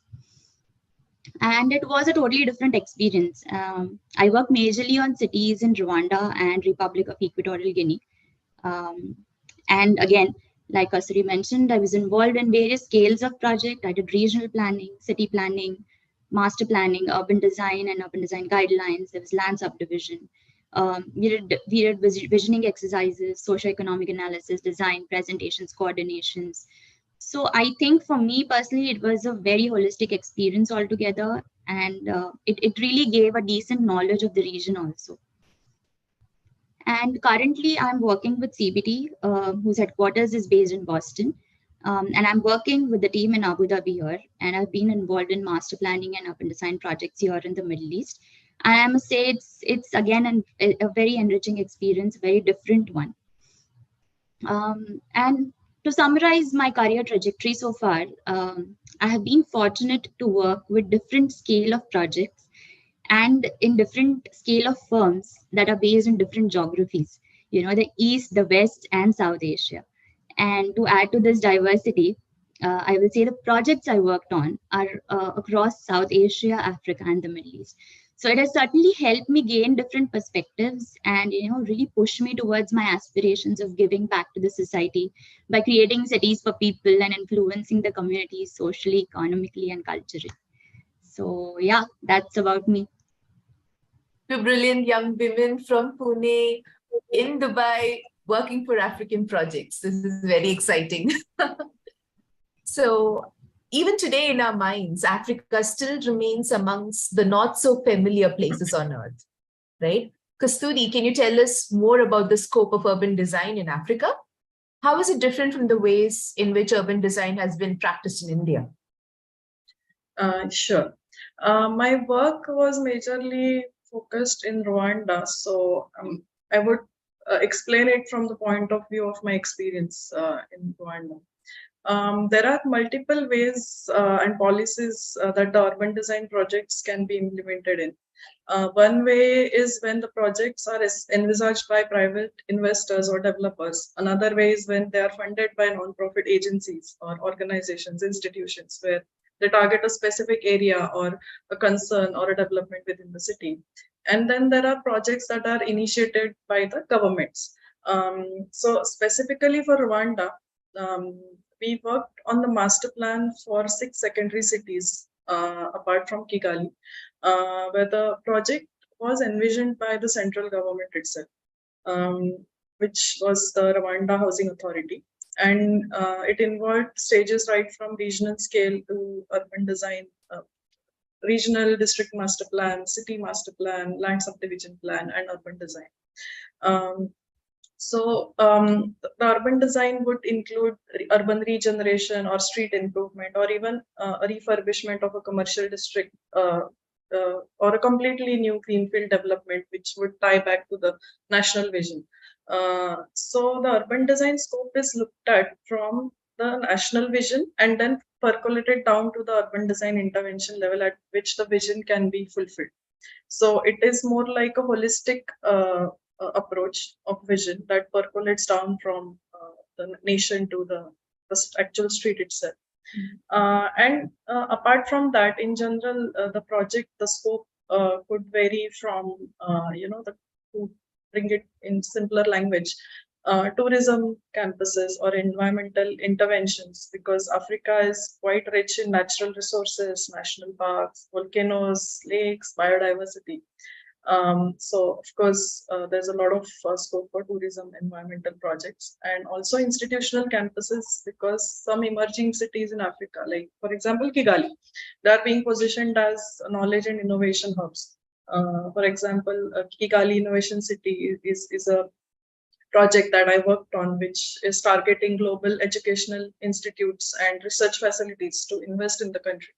So that is about how it is like any other country, we could say. But the important differences that I experienced was how the vision percolates down at each and every scale within the development projects. Maybe Akanksha can elaborate on how it is, different from the way it's practiced in India, and more about this. Yeah, Akanksha, I'm sure you'll have something to add on as well. Akanksha, I think you're on mute. Sorry. Okay. Yeah. So firstly, talking about the scope of urban design in Africa, I think with developing and underdeveloped nations across the continent, there's a lot that is going on in terms of, upgradation of cities. There's a lot of funding that is coming in to develop these cities, say from foreign NGOs or World Bank, along with the government funds which are already there. So the politically stable nations have visionary leaders, say, take an example of Rwanda. The government is aware of the importance of urban design and planning, and how it can shape the economy and lives of people. So they are envisioning Rwanda to be the Singapore of Africa. That is how they're positioning it and creating development frameworks and creating new projects and strategies around this vision. Similarly, take an example of Republic of Equatorial Guinea. They are making strategic moves to transform their economy from an oil-based one, and aspiring to become an offshore financial center of Africa. They're taking cues from Dubai, Mauritius, on how to develop their cities to achieve this vision. So yes, there's going to be a lot of work coming from this region. Some of these nations have in the past witnessed difficult situations. Apart from colonization, say Rwanda has undergone a horrific genocide. But they've come a long way, and would definitely go a long way. 20 years down the line, probably African cities will reach the point where Indian cities currently are, or probably even cross them. So I think, yeah, these cities will be thriving with a lot of work, especially for urban designers and urban planners. Yes, Lakshmi, sorry. No, I was just saying it's very interesting, your observations. Yeah. And yes, yeah, go ahead, Akanksha. I was just going to come to the next point of, what are the different ways, or how is UD practiced differently in these two nations. So firstly, I think it is important to know how different the cities themselves are. So for me, when I first started working on projects in Africa, I was researching about the cities. We had projects in looking at pictures, trying to understand them in general, because it was the first time I was actually, having some, I was having an interaction with an African city. And I come from Pune, and as a naive urban designer, when we think of cities, it is always Delhi, Mumbai, Bangalore, Pune. But these cities are very different in comparison. I mean, they're synonymous to the 30th cities of India or larger towns in India. That is like the biggest difference. The scale of the city and its population, that is the biggest difference. And that, I think, really changes the approach one takes towards design. Another observation of mine would be the smallest of the projects would make huge impacts. To give you an example, we were master planning for a couple of cities in Rwanda, say around 80 square kilometers extent. And while designing the street network, it was so crucial to consider existing small patches of roads somewhere, and probably to upgrade it and work your network in such a way that it makes sense. I mean, if I compare it to projects here in the Middle East, it's not critical at all. Or say India, it depends from situation to situation. If there's a small road somewhere, you don't really consider it. But in terms of African cities, yes, it is very important. That infrastructure which is already built, you need to build on that. Again, we were working on this 100 hectares of urban design extent in the heart of the city, Musanze city, and a walking trail connecting important points was designed, and it became such an important intervention for the community. I mean, it stunned my mind. Or 1 kilometer stretches of street design was going to have a huge impact on the urban life. So I think all these, they take baby steps, although baby steps at a time. They have the larger picture in mind, and they're not retrofitting solutions or ideas for the time being, but it is a part of a larger, greater plan. So, yeah. I would also like to add to how different it is in Rwanda and India. Of course, both the countries are developing countries, and there are more similarities than the differences. For example, like I explained, the 6 secondary cities master plans were more of a national vision, and then the vision percolated down to different scales, which was a top-down approach. And that is how the urban design is triggered. That is how it, there is a possibility of making it happen, the top-down approach. But in India, there is both. There are projects under a government, projects which are under the government work in both ways, top-down and bottoms-up. So, for example, Smart Cities project is more of a top-down approach, where it is a funding mechanism and it can be interpreted or utilized in different ways, such as technology, water management, urban design, street design, etc. And each local government is given the freedom to come up with the ways to best fulfill their Smart Cities vision, their city vision. While in the bottoms-up approach, a small local initiative is envisaged by a local body, and then it is put forth to the larger government body for approval. For example, when I was working in Mumbai, I was working on an initiative where Mumbai's public bus transport system, which is known as BEST, BEST, they were running in loss for more than a decade. And so we came up with an initiative to revamp their depots into multiple financial revenue generating activities. They could house a commercial complex or office complex, retail. And we formulated a proposal for them, and we put it forward to them, and they liked the idea. But this was a bottoms-up approach where then BEST would have to go to the state authority to get it approved. But so that is the difference. It works both ways, yeah, that is.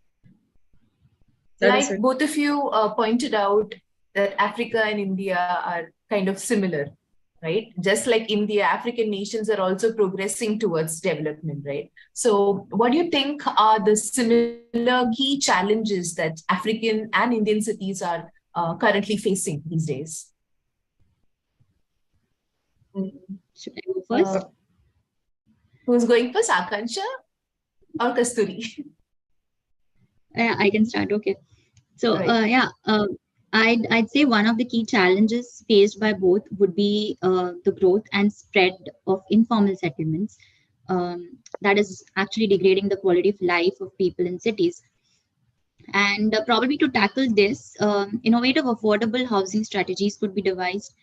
So specifically in Rwanda, there's this Swiss agency called SCART, who is largely into affordable urban housing, and they've developed an innovative building material. Their layouts and the interiors are so well designed, and it has been implemented in many places throughout the country, especially in the capital Kigali. So I think similar creative ideas can help to tackle this issue of informal settlements in cities. Right.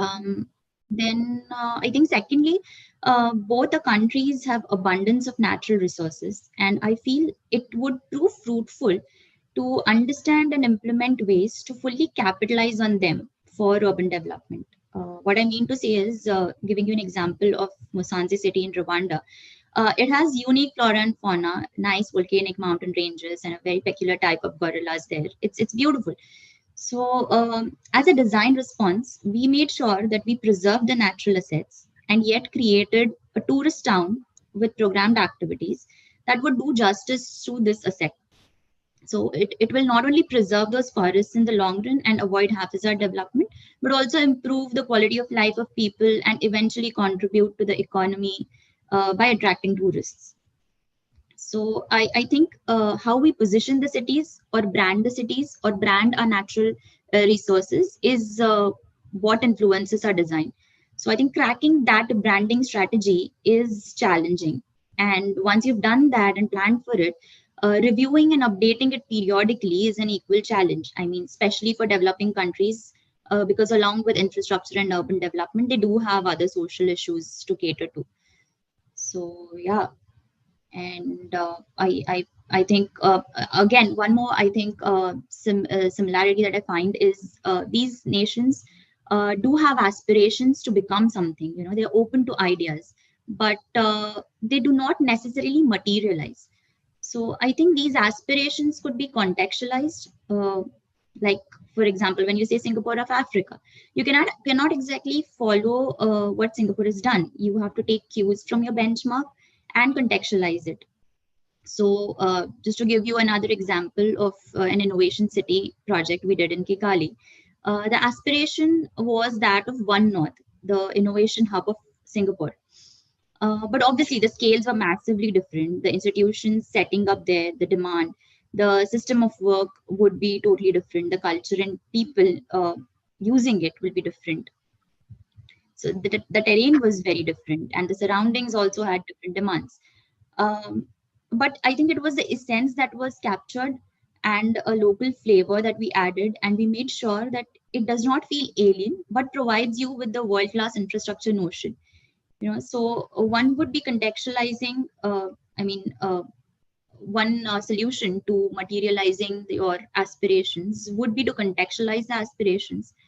And two, I think, would be to have achievable KPIs and a realistic plan that could be implemented. So taking into consideration all the aspects of the city. So I think the KPIs could be measured, should be such that they could be measured to understand where has the development reached. You know, for example, by 2030, X kilometers of street network should be developed, and so on and so forth. You know, that kind of KPIs. One another point I feel is the stakeholder engagements. You know, these stakeholder engagements are a bit tricky, I would say. You know, to balance the timelines and to maintain your project timelines. I mean, they're very important in the design process, but yes, it could be a bit challenging to maintain your project timelines. Yeah, I think, yeah, Kasturi. Kasturi, I'm sure you will have a lot of observations as well. And to add on to this, How does the profession of urban design address these challenges and issues? Yeah, I would start with the challenges itself. Urban design in both the countries is not practiced at a full-fledged scale yet. As compared to the developed nations, of course. Urban and infrastructure planning is still the focus of urban development in both the countries. Urban design is looked at as the smallest scale at the tail end, which may or may not be important. But things are changing rapidly in both the countries, and urban design is now looked at as a mainstream development tool. It is picking up, however, the impact of it is still not widespread. People are not still aware about what exactly is urban design and how it can change their lives. So that is one challenge. Another point is the sense of ownership. Whenever an urban design project is implemented, it is important to imbibe that sense of ownership within its users towards the project. Sometimes it happens that the project gets implemented but doesn't get maintained because of the lack of association by the people towards it, towards the space. Sometimes it is not managed or maintained or whatever, and hence public awareness is very important. If maintained, if people start owning their urban space, it would become more successful, better operational, well maintained, self-sufficient, and it would have an opportunity to evolve or increment over time as the needs change. So for example, a flyover park in Matunga, under the flyover, where people feel it's their space, it's their responsibility. So reaching out to the grassroots level and involving public in the decision making is still a challenge, yet it can be turned into a beautiful opportunity. Another thing is urban design in Rwanda or India is not a fancy state-of-the-art design story. It is more of a social experiment at grassroots levels. It has to connect to their culture, roots, problems, context, like Akanksha mentioned. We might be tempted to use modern looking materials or contemporary architecture styles, fancy designs, but at the grassroots level, people may not be even looking for it. For example, we were working on a small playground in Dharavi slum, Mumbai, and more than the design itself, the decisions as to which materials to use or how to get the durability, the sustainability of the furniture in place, the choice of colors and texture was more important. It involved talking to the slum dwellers, how different age groups would use that playground at different times of the day, and repurposing the concept of playground to suit their needs was more important than actually drawing seductive lines or sketches. So same with Rwandan cities. For example, these cities have a very peculiar urban streetscape style with colonnaded corridors painted in very vibrant, saturated colors. And that is what makes it their space. That is what makes it their identity. So as a minimalist designer, you would be tempted to use white color, but people may not associate with it. Correct. So urban design is in these countries goes beyond design itself and becomes a multidimensional profession. Another challenge is the number of stakeholder authorities that are involved in any project. So it is a challenge to bring them all on one platform and get them to agree and work towards a solution that would cater to the concerns of and visions of all departments. However, for both for my experience, particularly working with Rwandan and Indian governments, I can say that the experience has been quite good. Authorities have been receptive towards the ideas, solutions. There is a tendency towards connecting back to the overall vision. People are willing to work towards that. For example, in Rwanda, we held multiple stakeholder meetings where the authorities from multiple departments would come together, physically together, and discuss. Conflicting situations could arise, like environmental minister would not want a housing in particular place, but the housing minister would say we need this much housing by 2050 and we don't have space. So, but then always when people are together on one platform, you can discuss and find a solution, and they have been quite receptive towards the ideas.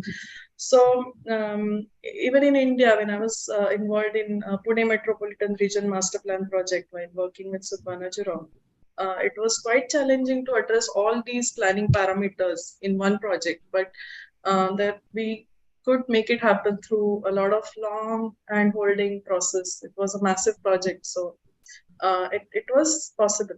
It is a challenge, but it's still possible. So yeah, Right. it is. Very interesting. And not everyone will be willing to venture into such an opportunity like the ones in African continent, right? So being a young urban designer from a country like India, what are the problems or challenges you faced, Kasturi, when you first landed there in the African city?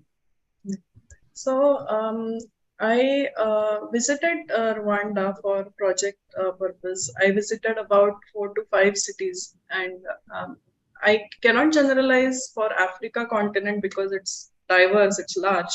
North Africa is a different culture, it's Arab culture. Central Africa is different, South Africa is different. And I can specifically talk about Rwanda, having visited about 5 to 6 cities. My experience was quite warm. People are friendly, hospitable. Being a woman, professional, they were quite, they were respectful, they were professional towards me. So it was a very pleasant experience for me overall.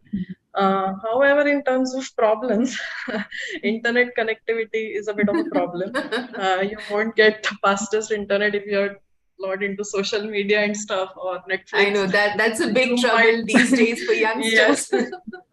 So yeah, you might be in for a bit of a change in lifestyle, but there's a lot of other things to do in these cities. So yeah, a little bit of digital detox can always help, right? Yes, yes. You can look at it as an opportunity rather than a problem. Yeah. Akansha, how did you land up with the opportunity of working in African projects? Yeah, like I mentioned earlier, I joined the Pune team with Surbana Jurong as an urban designer. And Surbana Jurong's Surbana part was initially a government entity before it turned into a corporate, but it still functions as a government subsidiary. So as an outcome, there were a lot of G2G, government-to-government projects that Surbana Jurong had. And Pune team was majorly handling Central Africa at that time. And then, yeah, that's how I got to be a part of it. The story, what was your story? Your African story? It's the same as Akanksha. So when I joined Surbana, I was first working on the projects in Sri Lanka, and then I soon jumped into the African projects. Kigali Master Plan was done by Surbana and was completed in 2007, and it was a success. So Rwanda government offered this 6 secondary cities project to Surbana Jurong, which included Musanze, Rusizi, Huye, Nyagatare, Muhanga, and Bukavu cities. I was responsible for handling Musanze city along with Akanksha. We were also involved in other cities and some also other projects in Kigali. That's how, that's how it turned out. So far, all your stories, is very interesting. So working for a project in Africa is definitely going to be interesting for any person who's listening to this conversation right now. But most of us might be, but most of us might be wondering, if language is a barrier there, because, Africa, just like India, has got many languages, and, how isn't it really hard to work with the language barrier? What was your experience? I think since many of the African countries, especially the Central African countries with French or Belgian colonies, French is a dominant language there.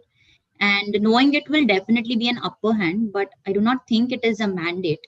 And you always have translators if required. So I personally feel language should not be a barrier anymore. So giving you an example of of Republic of Equatorial Guinea, the official language there is Spanish, and majority of transactions happen in Spanish. We had to translate our reports into Spanish for submission. So English was not really accepted. So that way they have still not been, very open to accepting new language. And apart from Spanish, French and Portuguese are also widely spoken. But on the contrary, Rwanda has been very adaptive. It was a Belgian colony, and hence French is an important language, apart from Kenya-Rwanda, which is their local language. But all the official engagements do happen in English. although local language is very important to reach the grassroots level. So I think all our professional engagements or all our client meetings did happen in English, and the professionals are very proficient in English. So yeah, that way I think English still works very well in Rwanda. I think Kasturi, you had some different experience, a little bit of different experience. So official language of Rwanda, the official work happens in Kinyarwanda. So we would have a local coordinator placed in each of these cities who would be client facing and in the local language, to interact with them in the local language. So for the stakeholder presentation that happened physically in Rwanda, we would present each slide in English, and the local coordinator would translate it at the same time in Kinyarwanda for the larger reach. Although they are reasonably good with English, it is important to not miss out on the details. So it's important that the conversation happens also in the local language. But it's not absolutely mandatory to know Kinyarwanda. English is generally understood. But if you want to be far-reaching, knowing French would be beneficial, definitely, for smoother life in those cities, and also for wider professional opportunities. Knowing French would also help you land job opportunities in a comparatively better. Did you learn any new words while you were there in Rwanda? I did, but I forgot. Yes, I kind of forgot because it was like, 4 years back now. So, yeah. Sorry, Akansha, you were about to say something. That just reminded me that, we translated our stakeholder panel. So we'd meet these panels for stakeholder exhibitions, and we got it translated into Kinyarwanda, like Kasturi was saying, just for the larger reach. So, yeah. Every time we would have a deadline for submission of reports or panels or presentations, we would have to do it 2 weeks in advance because they had to be given to the local translators to translate, and then we would always be rushing. Oh no, we are giving them less time. The panels are going to be displayed in 10 days. We have to send them now. Yeah, that reminds me of our LAP studio when we had to translate the entire presentation to Hindi. My God, yes. That was hard. And we had to do it ourselves. We didn't have any translators. And none of us spoke Hindi as well. Like none of our mother tongues were Hindi. Yeah, and we didn't know how to, translate those urban design jargons into Hindi. I know, words. yeah. It was a challenge. I am still there. So that's why we learned some Hindi during the LAP studio. Yes, my Hindi was horrible when I was in Delhi, but it became much better when I graduated. Kasturi, you're talking to me. Yeah. Yeah. A lot of things urban design teaches you. Language also urban design teaches you. Yeah. Right. So coming back to Africa, so currency-wise, African countries might not have a financial advantage over Indian rupee, right? So looking at the financial side of it, how does the salary in Africa work up to benefit us? Are there any financial perks when you're working in Africa? So Rwandan currency is much lower than the Indian currency. Cost of living is quite low. If you're stationed there as part of a multinational organization, for example, from developed countries like Singapore, Australia, UK, etc., you would have a good pay scale, definitely, and there will be high potential to save because you'd be paid as per their local, currency, country's currency and local market value. So your spending would be a lot less as compared, and you could plan to live a luxurious life. Although the luxuries which we get in Dubai are, it's not comparable because you have so many options from choosing a luxurious lifestyle. But yes, you can live a good life if you're working with MNCs and stationed in and save a lot also. Yeah. Yeah. So there's a saying in English, all work and no play makes Jack a dull boy. So how is the work culture and lifestyle in Africa? Is the African city life exciting? Definitely, I would say. So, Kigali and other major cities have a good social urban life in general. People are outgoing, friendly. There's a lot of life on streets. You will see a lot of children playing on the streets all the time. They would follow, they will be fascinated by, who is this person coming into our city. So it's quite friendly, nice, lively, and it's fun. Rwanda is also famous for its national parks, volcanoes, mountain gorillas, lakes, beautiful country. And there are a lot of opportunities for traveling, for nature lovers. It's mostly a hilly country, so there are a lot of opportunities for hiking, adventure activities. The climate's also composite, it's very pleasant throughout the year. So I would call it a paradise for nature lovers and travelers. And if you're interested in exploring local craft beers and brews, you would love it here. Musanze is quite popular for its little bars and breweries, which are filled with locals, expats, and also international tourists.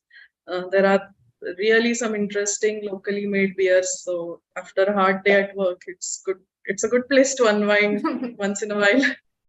Yeah, next time you're going to take me to Africa, a girls' trip. Definitely, yeah. I would love to go back to Rwanda. It's really good. It's really good. So, would you recommend Indian urban designers to work for African projects? If so, can you suggest a few good organizations or places where the students can apply? Anyone can answer this. Akansha, maybe you can go first. Yeah, sure. I think it's definitely a good idea to work here, especially in Rwanda or central region of Africa. So personally, I will recommend anyone who wants to go there and explore. And coming to the where to work, I think applying to majorly MNCs who work in these regions is a good way to start. They follow a structure which is usually a combination of on-site teams and off-site teams. So it's totally on your interest. Where would you like to place yourself? And apart from that, there are ways to collaborate with the local firms and freelancers to bid for government projects. So that is another way. And there are foreign agencies and NGOs working in these nations. So, you could try applying there also. I think Kasturi can elaborate a bit on this. Yeah, Kasturi. So, some of these global organizations include World Bank, UNDP, United Nations Development Program, GGGI, which is a Global Green Growth Initiative, SCART, the Swiss Housing Development Organization, and AFD, which is a French agency. They are doing a lot of work in urban development in African countries. So it's definitely a good opportunity. And if you're particularly interested in, sometimes urban design is not just design. Sometimes you're more interested in how the funding works in urban design. Sometimes you're more interested in visioning, just formulating a vision and then let the designers do their job. So these NGOs may not be into the hardcore design, but they are involved in a lot of other aspects of urban design. So particularly if you're looking for that, it's a good way to look at it. MNCs such as Surbana Jurong or SMEC are doing a lot of big scale projects in Africa. So yeah, there's a lot of opportunity. Great. So it was a pleasure catching up with both of you, Akansha and Kasturi. I'm so happy and proud seeing the both of you involved in such interesting projects in Africa. We're just few days away from Women's Day, and I should definitely say that this is called women power indeed. So yeah, hats off to you. So let's open the floor for more questions from the audience side. I'm sure they'll have a lot of things to know more from you all. Over to you, Debai.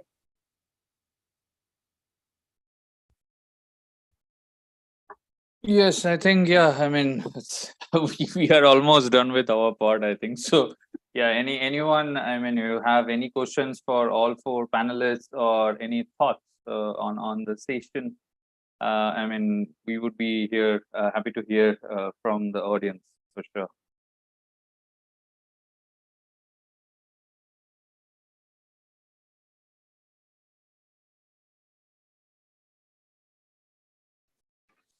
I can start if no one's starting. For I sure, have a sir. feeling Now, that now somebody has I'm to getting bring worried. this. I am No. getting those I'm flashes a of our reviews. very nice person these days. Oh.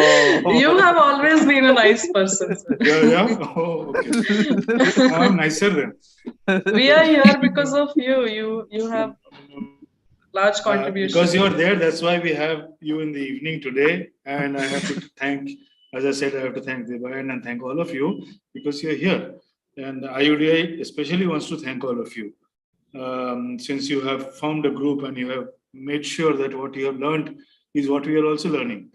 So I think that's one thing. And in between, I saw that Sanjay had also come, Ujan had also come. They were my teachers. So I know how old I am, but I know how old they are.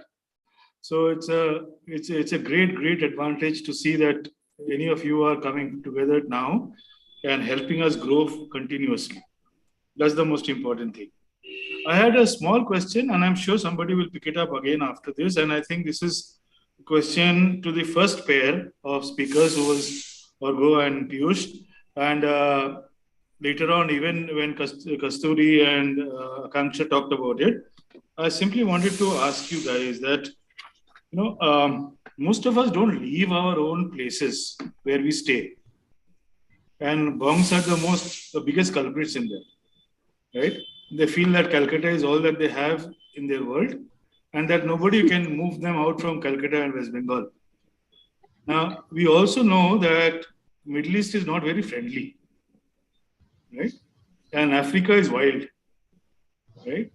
So I am continuously thinking, how can I send our own students there?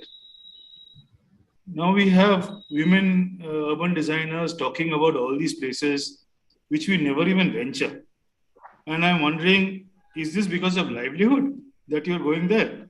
Or is it because of lifestyle that you're going there? These are the two very important aspects I feel that governs our decisions on what we will do after masters.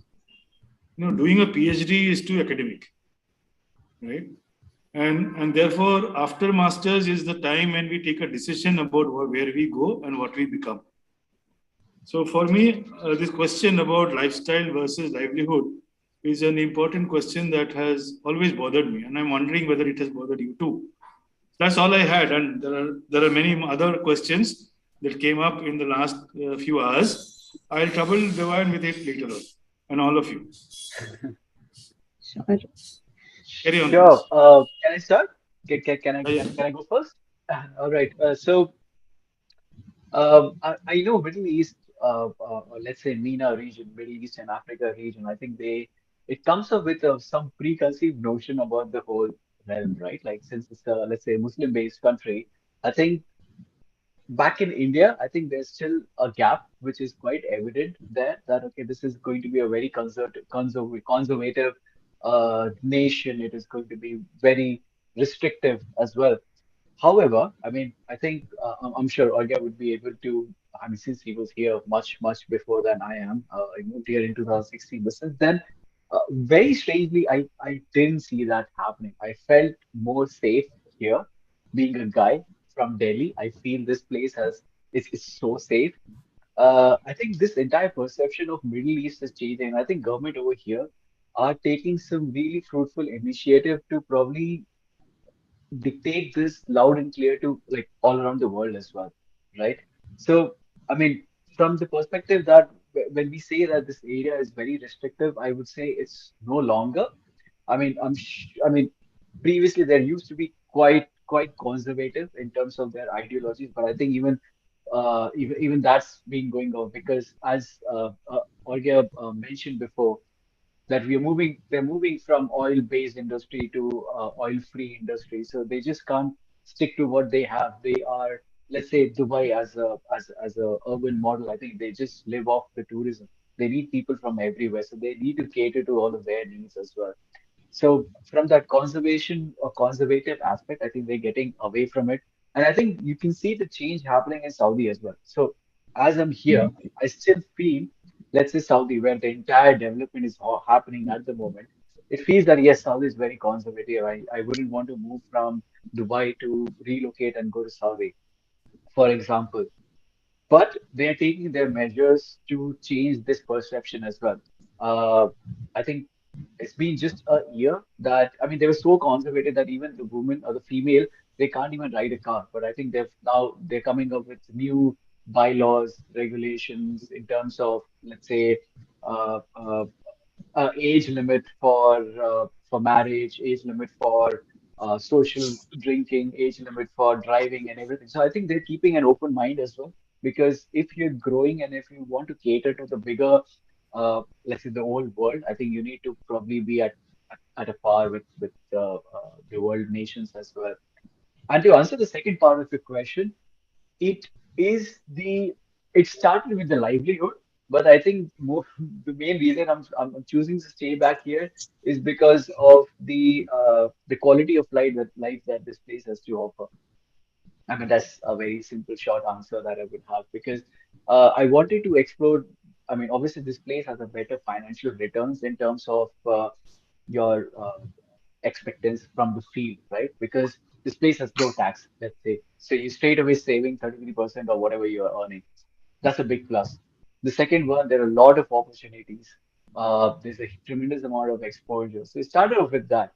But then as you grow in the field as well, you feel very attached to this place as well because of the security, the quality of life this place is offering as of now. I'm sure others will probably add on to the points as well. Yeah, talking about Africa, I mean, venturing in the remote regions of Africa had not been if it wasn't for livelihood, for sure. I don't think I would have explored those areas, or probably wouldn't even know about those areas had it not been for livelihood. But like Piyush mentioned, Dubai or Abu Dhabi, where I'm currently based in, um, I think that is more to do with livelihood and lifestyle both, and not only livelihood. So you get a much better lifestyle, which probably everyone is seeking nowadays. For Dubai, it starts from livelihood. After a certain living here for certain period, it becomes lifestyle. So Yeah, you wouldn't believe when I came to Dubai, I think my whole idea was to save to do masters, and I came with an idea of staying here for 3 years. That's it. That was my benchmark. And I think most of the people who come here in this region, they come up with the same ideology as well. Like, okay, let me go out, let me work there for a couple of years, and then I'll go back and I'll explore my options. But I think, I yeah, don't know it's why, a but Then then there's always just one more year. exactly. There's obviously, and now like I can probably say it out loud and online as well, that I don't see myself moving from here next 5 to 10 years easily. I think there's no point thinking about that. So I'm glued to this place as of now. especially you feel like you are living in India, but you're living a lifestyle of first developed country. It's a safe environment. It's you can get everything you want here. Agreed. Yeah. And you can afford a better lifestyle, which as compared to what you would have enjoyed in India, definitely so. Because your taxes and your level of income is much more as compared to what you get in India. I mean, in no way we are trying to encourage brain drain over here. I mean, that could be like a whole different topic altogether. But personally, I think yes, from let's say if I think professionally, I think I'm doing much more justice to what I used to do before. So yeah, For Africa, I didn't really stay there for work. I visited it, but I can say that if you're planning to move to Africa for livelihood, like especially these countries like Rwanda, uh, you are going to have to be ready for a lifestyle change. It's completely different from what you would expect in India or Middle East. Um, it's a more humble lifestyle. It's more, close to the nature. If you're a very urban person, it may not be for you. So it's a completely different lifestyle. Yeah. Thank you. I think we can move to, there's another question from Radhika. So again, anyone can pick up. So the question is, how do you deal with when your concepts are not matched with government officials of any country you are working with? Anyone? I mean, Yeah, so I can answer that. So, like we discussed during the session, that there will be moments when your vision or your design ideas may not match with what the client is expecting. So, the idea is to sit on one platform together, discuss the pros and cons. As a designer, you cannot be too rigid about your own concepts and ideas. You have to, they are your client, you're doing it for them. So you have to understand why they are saying what they're saying. So of course, we've always been able to find the solution through our discourses, discussions, and of course, as a designer, we don't want to do something that will discredit our credibility also. So there has to be a fine balance between what your principles as a designer are, or your philosophies as a designer are, and what our clients' expectations. And it's difficult, it's tricky, but it's possible to do that. Right. And I also think that we always try to work with the governments. So it's always, a collaborative process. I mean, I have been working in firms which, think about it as a collaborative process. So it's always, in tandem with what government is thinking. And I have a point to add here as well. I mean, brilliantly answered by Kasturi and Akansha. And this is something that I've realized working here, and this is something I've faced as well in one of the projects that we were doing in KSA, Saudi. And obviously, let's say not government official, but let's say the client brief or their expectation is something else, and what we were trying to promote or push forward as per our methodology, as per our urban design vision was a slightly different one. And I think in this case, I think it was poles apart, to be honest, but I think we were able to convince them. This is just one of the ways that we did it, was to use statistics in order to validate the design, right? So you can't beat numbers. So design, or let's say any of these conceptual ideas, are so hypothetical, are so, let's say, subjective. You might like something, I might like something else, third person might like altogether a different thing. But how exactly do you find a common ground? Which is why I think what Kasturi even mentioned, that you have to sit at a common platform to discuss different scenarios, the SWOT analysis, right? You have to identify the strength, weakness, threats, and opportunities for all the proposals, let's say. And we were able to do so by using the big data, basically. So once you're dealing with the scale of like city scale, let's say, where I mean, you have the data with you, right? And if you're able to back up your design or your proposals with strong statistics, strong numbers, you can prove that, okay, this is the ROI that you would be able to generate after the project gets delivered. If you can create a digital twin and try to explore this different opportunities or different proposals, I'm sure clients these days are much aware of these new toolkits that can validate their design as well. And most of the time here in the region, I think they do more, they do change, and they are more acceptable to your solutions and your proposals as well. I can give an example of what Piyush was mentioning about the data. Um, for example, in Rwanda, when we had to come up with a boundary for a city and plan for that city for 2050. So how do we come up with the city limits? So we use data. There were, say, let's say 80 villages that we would want to analyze. We would analyze them in terms of their population growth in the last 3 decades. How has the urbanization evolved in the last 3 decades? Multiple parameters, like 20 parameters. And then we would create a map based on which village is performing how over the last 10 years, and should that village be included in the urban boundary or not. And when you present this kind of data to the stakeholders or to the government, there is no, I mean, it's not questionable that it's your data from the last 30 years is saying that this village should be urbanized. And there is no question about it that it has to be within the city.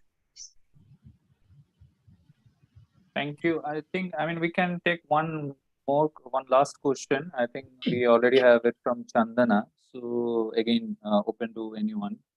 Chandana is saying, as a fresher, I was quite disappointed with the situation of placements in our field, both architecture and UD. People who have contributed to respected organizations, why do you think this is, and how can we improve basically this placement situation? Tough question, I must say. Yeah, it's a very tricky one. I mean, I don't sorry, think Abhigya, it's you were saying a something. situation for this architectural or UD field, especially in India. It applies to all other specialty fields or any engineering or something. It is a cycle. Sometimes there is a economic boom for some countries. There is some kind of downturn, especially in Indian context. There is a huge population influx at this moment. So especially when the technology is going beyond, when we are moving into computerized things plus AI, automatically some of the opportunities is reducing in different sectors, but on parallel, some other opportunities are coming out. So it is inevitable. Yeah. And I think Yeah, specifically for, yeah, sorry, Piyush, you want to go? No, go ahead.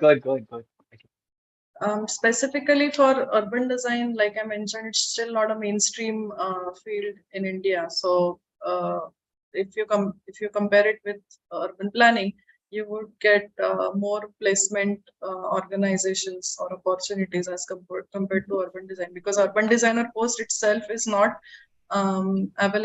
was not until recently available in the government organization.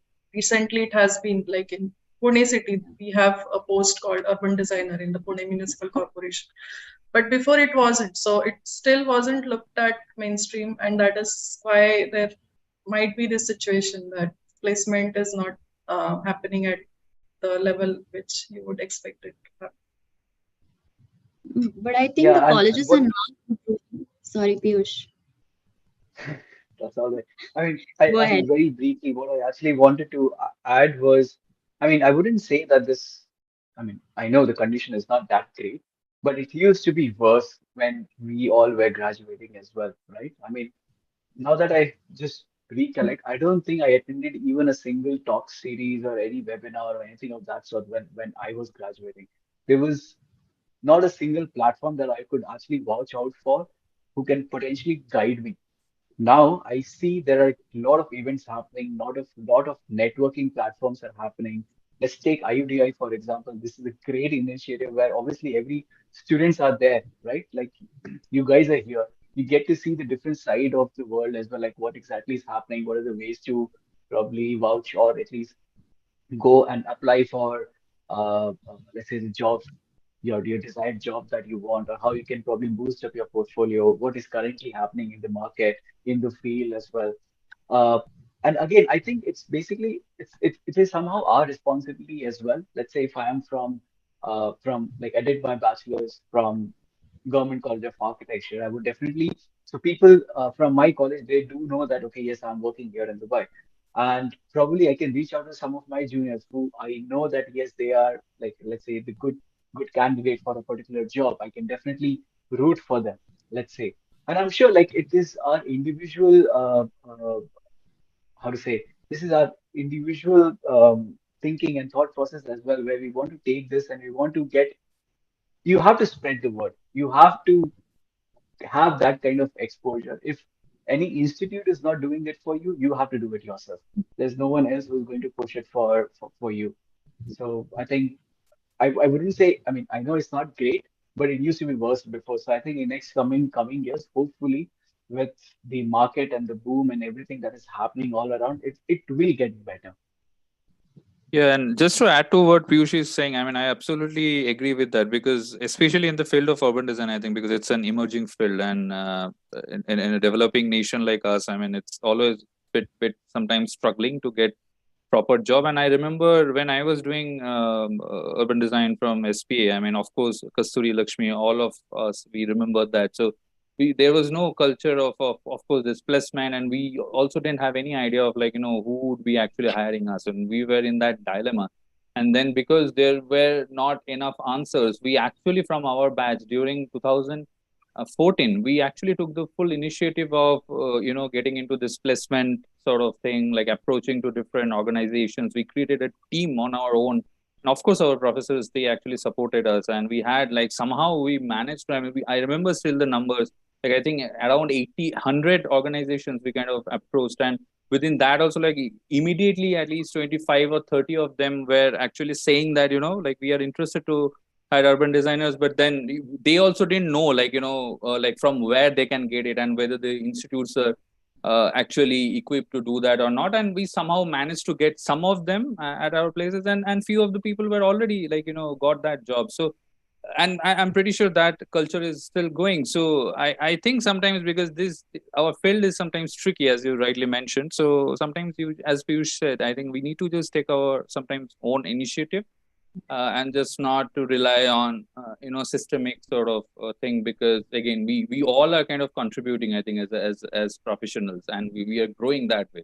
So maybe after some years the next generations would get the benefit, but not necessarily now, and it's fine, I think. I mean, it's part of the process. One So step at a time. yeah. Yeah. So yeah, I think we can move to there are a few more questions. Quickly move to the next question. So one is from Shubho, where he's saying that he would like to know from the distinguished panel members that in terms of long-term career opportunities, how sustainable is it to pursue a career in the Middle East region? Now, I would say that all the panelists have already discussed about this quite a lot, and we can see that the panelists are already a little biased with the Middle East, I'm sure. So I think maybe through our next sessions we can you can maybe get a better idea of, because you get to know the other perspectives also from other regions, and then it would be good to know like where to pursue this long term career opportunities. So maybe we can keep it for the next round. The next question from we have Pradnya, I think. Sorry, I'm hoping I'm pronouncing it rightly. So what is the role of ecological and social layers while practicing in Middle East and Africa? How the practices has changed in the times of climate change? So if we can quickly, bring some, comparative sort of analysis here from the panelists. I can go first. Yeah. So yeah, while working with CBD, I was actually a panelist for Africa, but I'm talking about the Middle East right now. So while working with CBD has done this Masdar City, which is a role model for sustainable city. And CBD is constantly trying to find ways on working towards climate resilient ideas.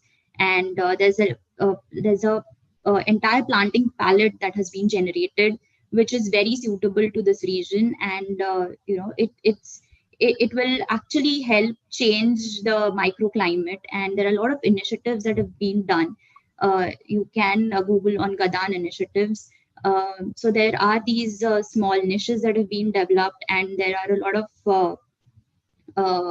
pilot projects that are being taken up for in terms of climate resilience techniques or climate resilience ideas and creative ideas that have been generated. So I think Middle East does take ecology and sustainability as of prime importance.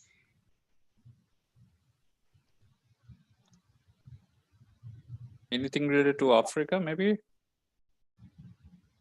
For Africa, I think in one of in the discussion, I think I mentioned the social layer, where sense of ownership, or how this, it's not just design, it's more of a social experiment. I think we address that.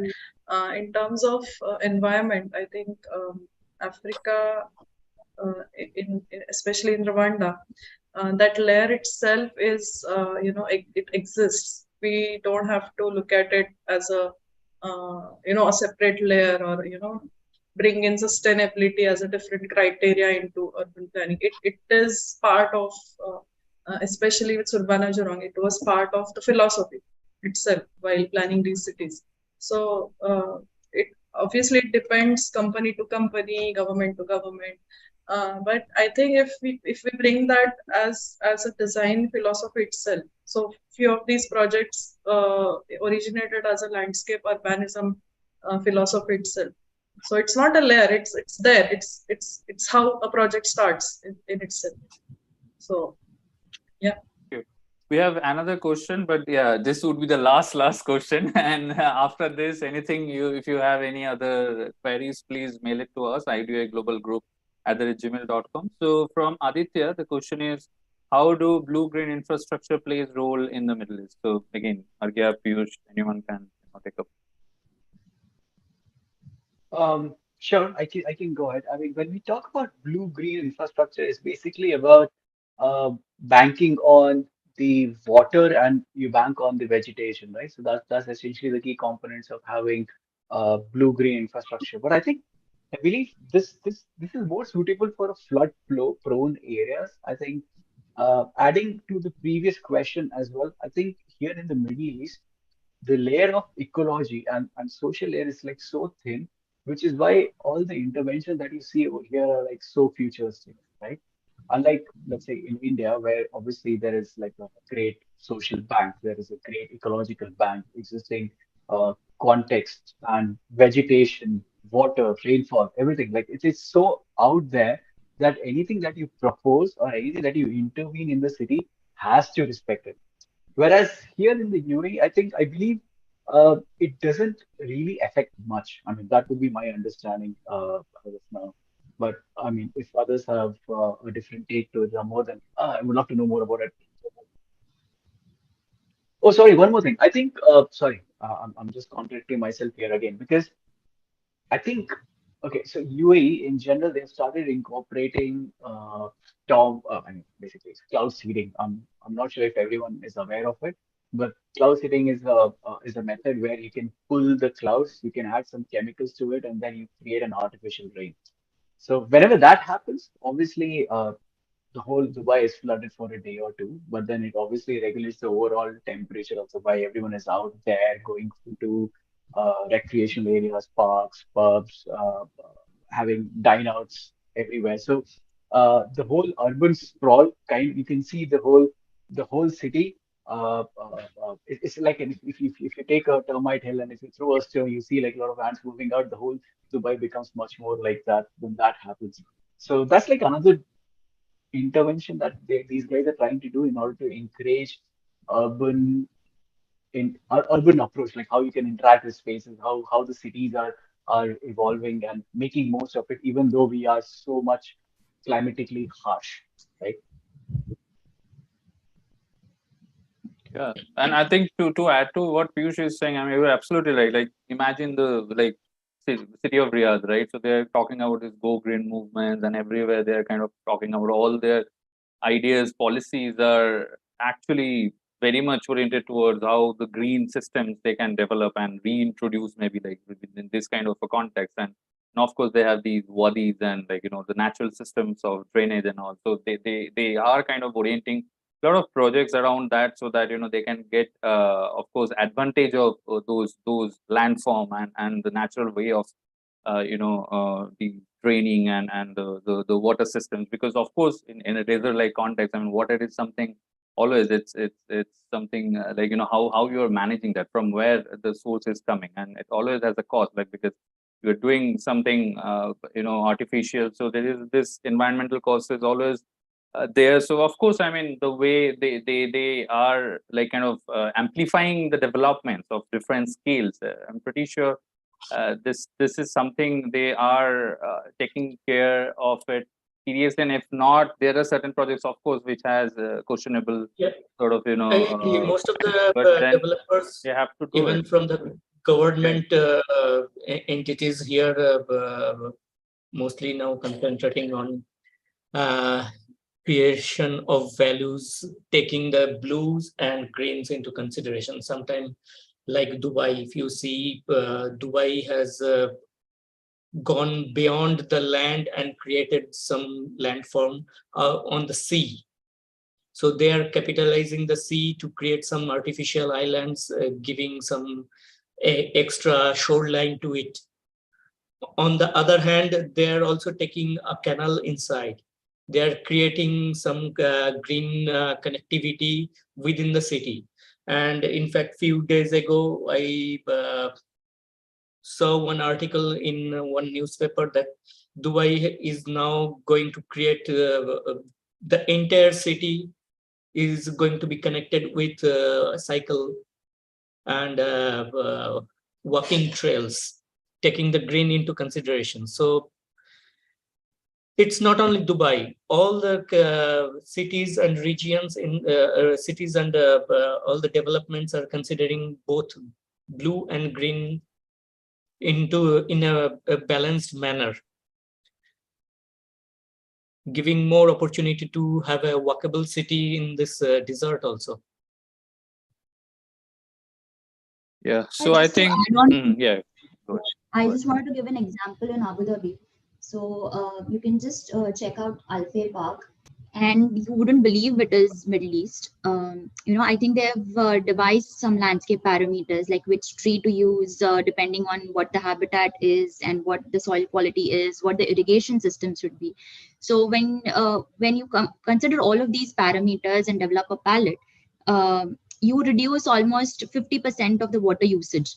So I think that is very efficiently being done in Abu Dhabi right now. So I think, yeah, you should check out this Alfay Park. It's stunning. You wouldn't believe it's so green and it's so beautiful. Yeah, I think with that note, I mean, we should conclude our today's session. So Arnav sir, if you want to say something, at the end. No, Divine, you're doing a great job. I have many questions, I told you, so we will trouble you later. But I'm it is sure. also so enriching to hear you all, especially because, first of all, you also have the luxury of having some experience and projects behind you. Where we are located, and I'm sure Lakshmi will also agree with me, we are fighting for 1 rupee. And you are all trying to distribute 100 rupees. Right? Yeah. Now, what can you do with 100 and what can we do with 1? These become very important questions, which I'm sure we will ask you someday. Yeah. Right? Sure. But that Sure, is really where it matters finally. Yeah. Because we know you're dealing with the richest part of the world. That's Yeah. the most important Of course. dimension that we have to think about. Of course. And all of you are obviously not from the richest part of the world. So there is a lot that you've learned, and I think it will take some time for us to understand it. Yeah. Let's do it slowly. Sure, sir. Devan, Sure. thanks a lot. You have been Thank doing you, a sir. marvelous job. Please go ahead. Thank close you, this sir. session. Yeah. Yeah, thank you, sir. So, yeah, I mean, thank you everyone again then for being with us today. And as we said, we will be hosting two of more such sessions in a couple of months, and we will be sharing more details soon. And till then, if you have any queries, as I said, please send mail to us, iudaglobalgroup@gmail.com. And yeah, enjoy your weekend and good night. Great. Thanks for doing this. Kudos to everyone involved. Take care. Thank you. Thank you. Goodbye. Thank you so much for coming. Bye.